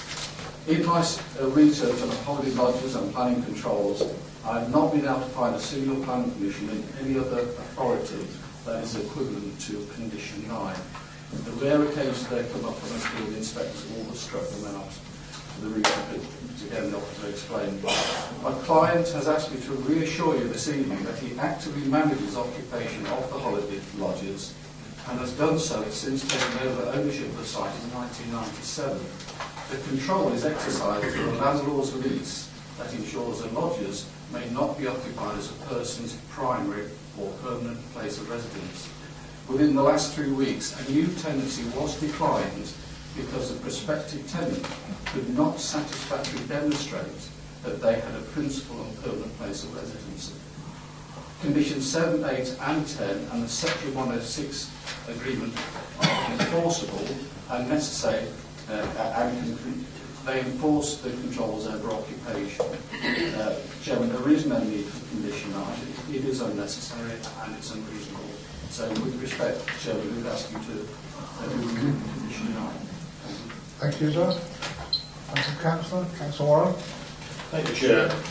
I fully support the views of Overston Parish Council and Overston Park Owners Association. The original application, DA 2013/0753, approved last year, argued that the demand for holiday lodges was strong. It also stated that there had been an increasing demand for overnight accommodation. But this cannot be the case, with maximum overnight occupancy rates at the hotel at only 60%, and this is a figure that was given in the drainage statement at the time. The reason the application was granted for was unmet tourism demand, which would make the development viable. The effect of the applicant now asking for the removal of this clause will be that people will now be able to occupy the new lodges for over 6 months. But that is not about tourism. 6-month occupancy is associated with assured short-term tenancy agreements. Clause 9 was included in the original planning consent to support tourism. It will be unfair to allow the current application because the lodges will not now be used for tourism, but as second homes. Second homes do not feature in either local or national development plans. In conclusion, removing clause 9 would open the door to that which officers wanted to avoid at the original planning hearing, i.e. full-time occupancy. I ask that this application be refused. Thank you, Chair. Thank you, Councillor Warren. Members? That was a very quick one. You're on first. I know, Diana. Sorry? Diane, Councillor Osborne, go second. Right, okay. I was quite confused over this one actually because on condition 8 it says it shall not be occupied as a person's sole or main place of residence. And if you live there for more than 6 months, would that not then be your main place of residence? Yeah. So I'm really confused over that. So actually I thought that condition 9 was to stop it being the main place of residence. So actually, I think condition 9 definitely needs to be in there. Thank you. I think we've done it, then obviously come back to explain the reason why again. Officer? John? If you take that view, Councillor Lambert, there is no need for condition 9. If you're saying if someone occupies the property in excess of 6 months and therefore it becomes their main place of residence, and then there's no need for condition 9 because it would become their main place of residence, which would contribute to condition 8. So there's no need to have condition 9 still. I know what she's saying.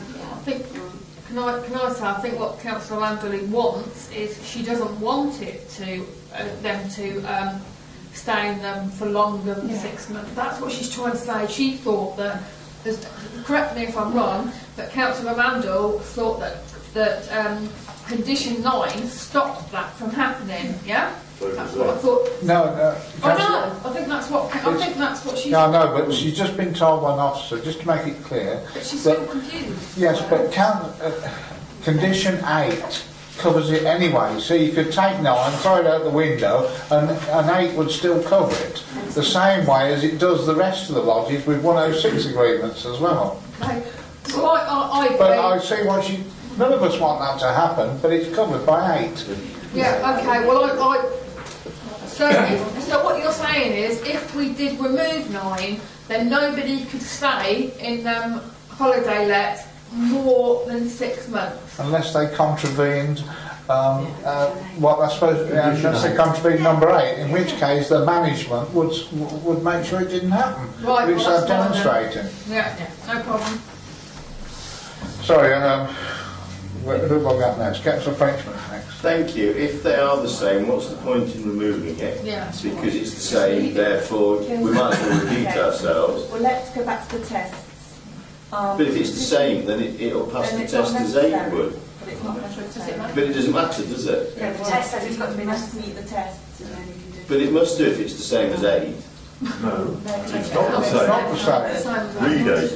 Read 8 has got... Well, I've just been told that 8 covers what 9 does. Yes, but that's not saying that it's the same. But I would also like to... Hold on, let's listen to it. There are 4 tests for a planning condition to be valid.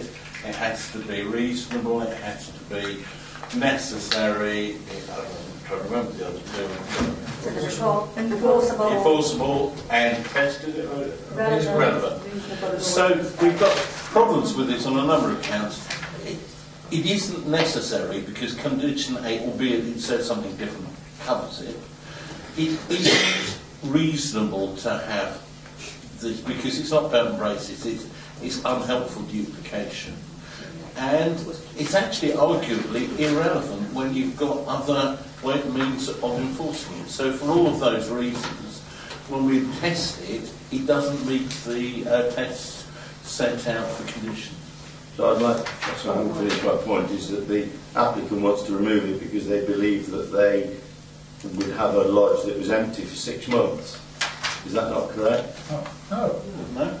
Because they said that they feel that point just says they can only have it occupied for 6 months of a year. What the applicant contends that the wording means that it remains vacant for 6 months. That's what I mean. No one. End of point. So what I would like to propose is that we actually put no one person shall occupy any of the holiday accommodation units for a period exceeding 6 months. But I don't think it does. Well, we've got a different recommendation before us, so... Well, I'm proposing a different recommendation. That's on the application. The application is a condition for you to... Yeah. The application is to remove a condition. Now, you either support it or you don't support it. Okay. Thank you. Right, Councillor Luke. Thank you, Chair. Yeah, I support the application to remove the condition. I think it is totally confusing. People can go in for 2 months at a time. It doesn't have to be empty for a whole 6 months. It doesn't. And if you remove that condition, it can then be used any time during the 12 months. So let us just approve this application because I think that makes sense. Is that a proposal or not? Yes, Councillor? yes. Right, Councillor Ellen, you'll second it. Do you want to speak, Councillor Ellen? I've got you down next. Yeah, just to say that I don't see a problem with it at all. Condition 8 makes sure that nobody stays there all year, and condition 10, if the owners of the people over there keep the register as they're supposed to, it will show when the people stay there longer than they should, and then it can be dealt with. Councillor Paul? Yeah, just briefly, Chairman, 7, 8 and 10 cover everything, and with the registers, we are the local planning authority. I don't see a problem with it, and apart from the fact they look punish me. They might not be, so we can't say that. I support officers' advice, Chairman. Right, we've got a proposal that officers' advice be supported, which has been seconded. Those in favour, please show. 1, 2, 5, 6, 7, 8. Those against?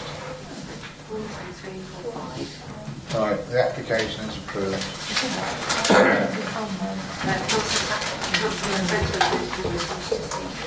Councillor Patron, sorry. Could I ask the officers to maintain an annual monitoring exercise, please? Well, the applicant is required to... Yes, I'm not asking him to do it, I'm asking us to check it. Each time I'm sure officers will check it, but they're obliged to provide us with the details as and when requested, and maybe on a more frequent basis than once a year. That's what I'm asking for, an undertaking that we do that. Through your Chairman, the purpose of the applicant... You can speak, yeah. Sorry. Each year I produce a list to the Revenue Department of Daventry District Council of all the occupants, the owners of the 114 current lodges, their primary residence addresses, etc., so that council tax bills can be, as you now know, the holiday homes attract full council tax. So I send this every April, May to the Revenue Department, and it's updated as and when lodges are sold and new occupants, etc. I appreciate what the applicant is saying, but we don't always practice joined up government here, and I don't know whether that list comes to enforcement. I'm sure it can be looked at some time or other, Councillor Frank. Again, through you, Chairman, the purpose of the condition is to place the onus on the applicant to obtain a register so that when the council receives any complaints about breaches of planning controls, we can investigate. We would not, as a matter of course, and we have not, as a matter of course, annually monitored such facilities elsewhere in the district, and I don't think it would be reasonable to pursue that in this particular respect. The application is in respect of condition. The condition goes with the development of the land. That is, the onus is on the applicant to ensure he complies with that. That said, we will investigate any breaches of planning control, and at that point in time we would be asking to see the register, asked to inspect it, and any discrepancies on that we would be taking up with the applicant as part of those investigations. Chairman. Thank you.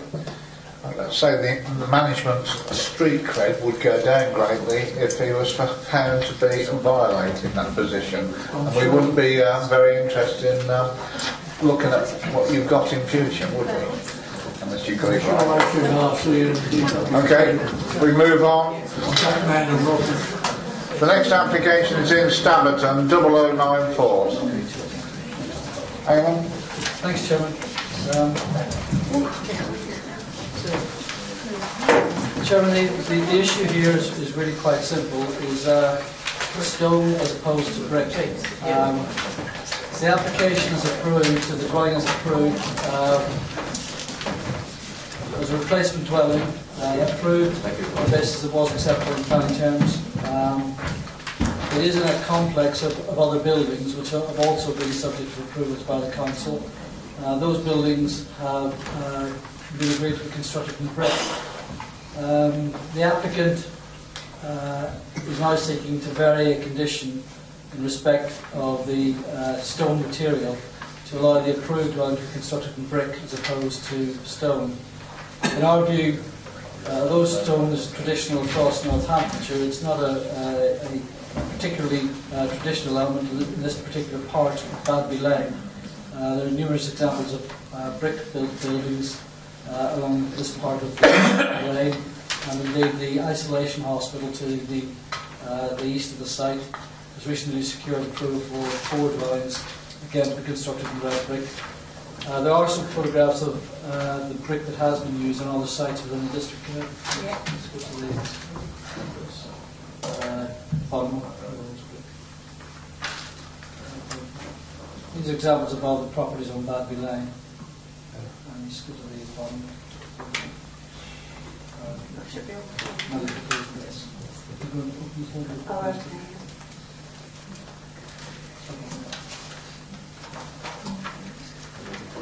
Yeah, this is the brick that has been used. There's one in Badby and one in Barbie.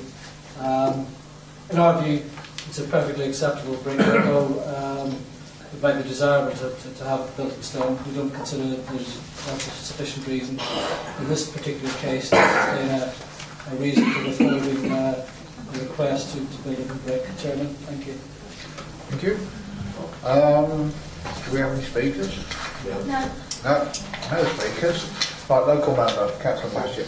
You know what, Chairman, I don't believe, I can't believe I'm going to say this, but this is a typical example where the recent change in the constitution relating to parish council objections could have been, this application could have been delegated by that. That's all I'm going to say, because I've been trouble with board members. Well, I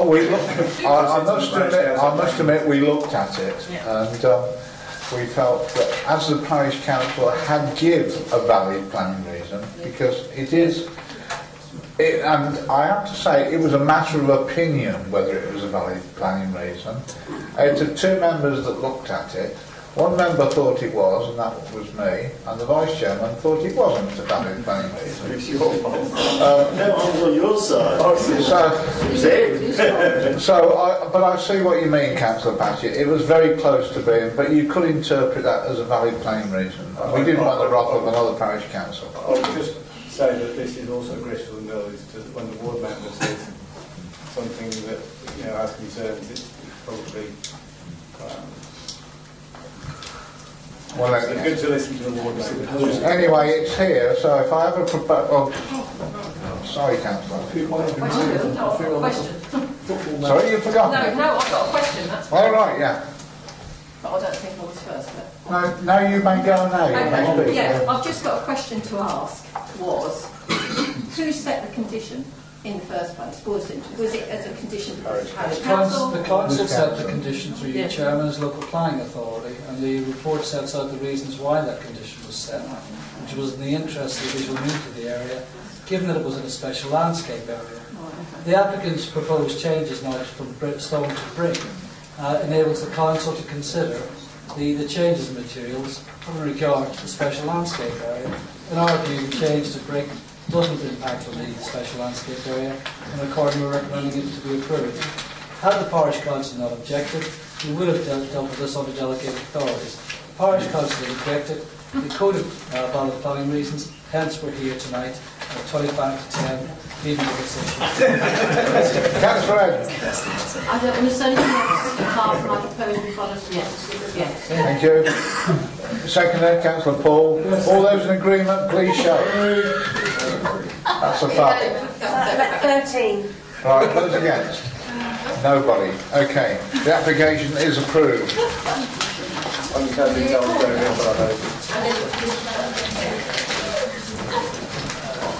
Right, the last application is 0 treble 1 and it's in Scaldwell. Thank you, Chairman. We'll be brief because I can see members are getting rather weary.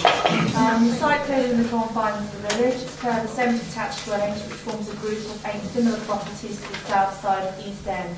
The application seeks consent for the construction of a 2-storey extension with a porch at the front.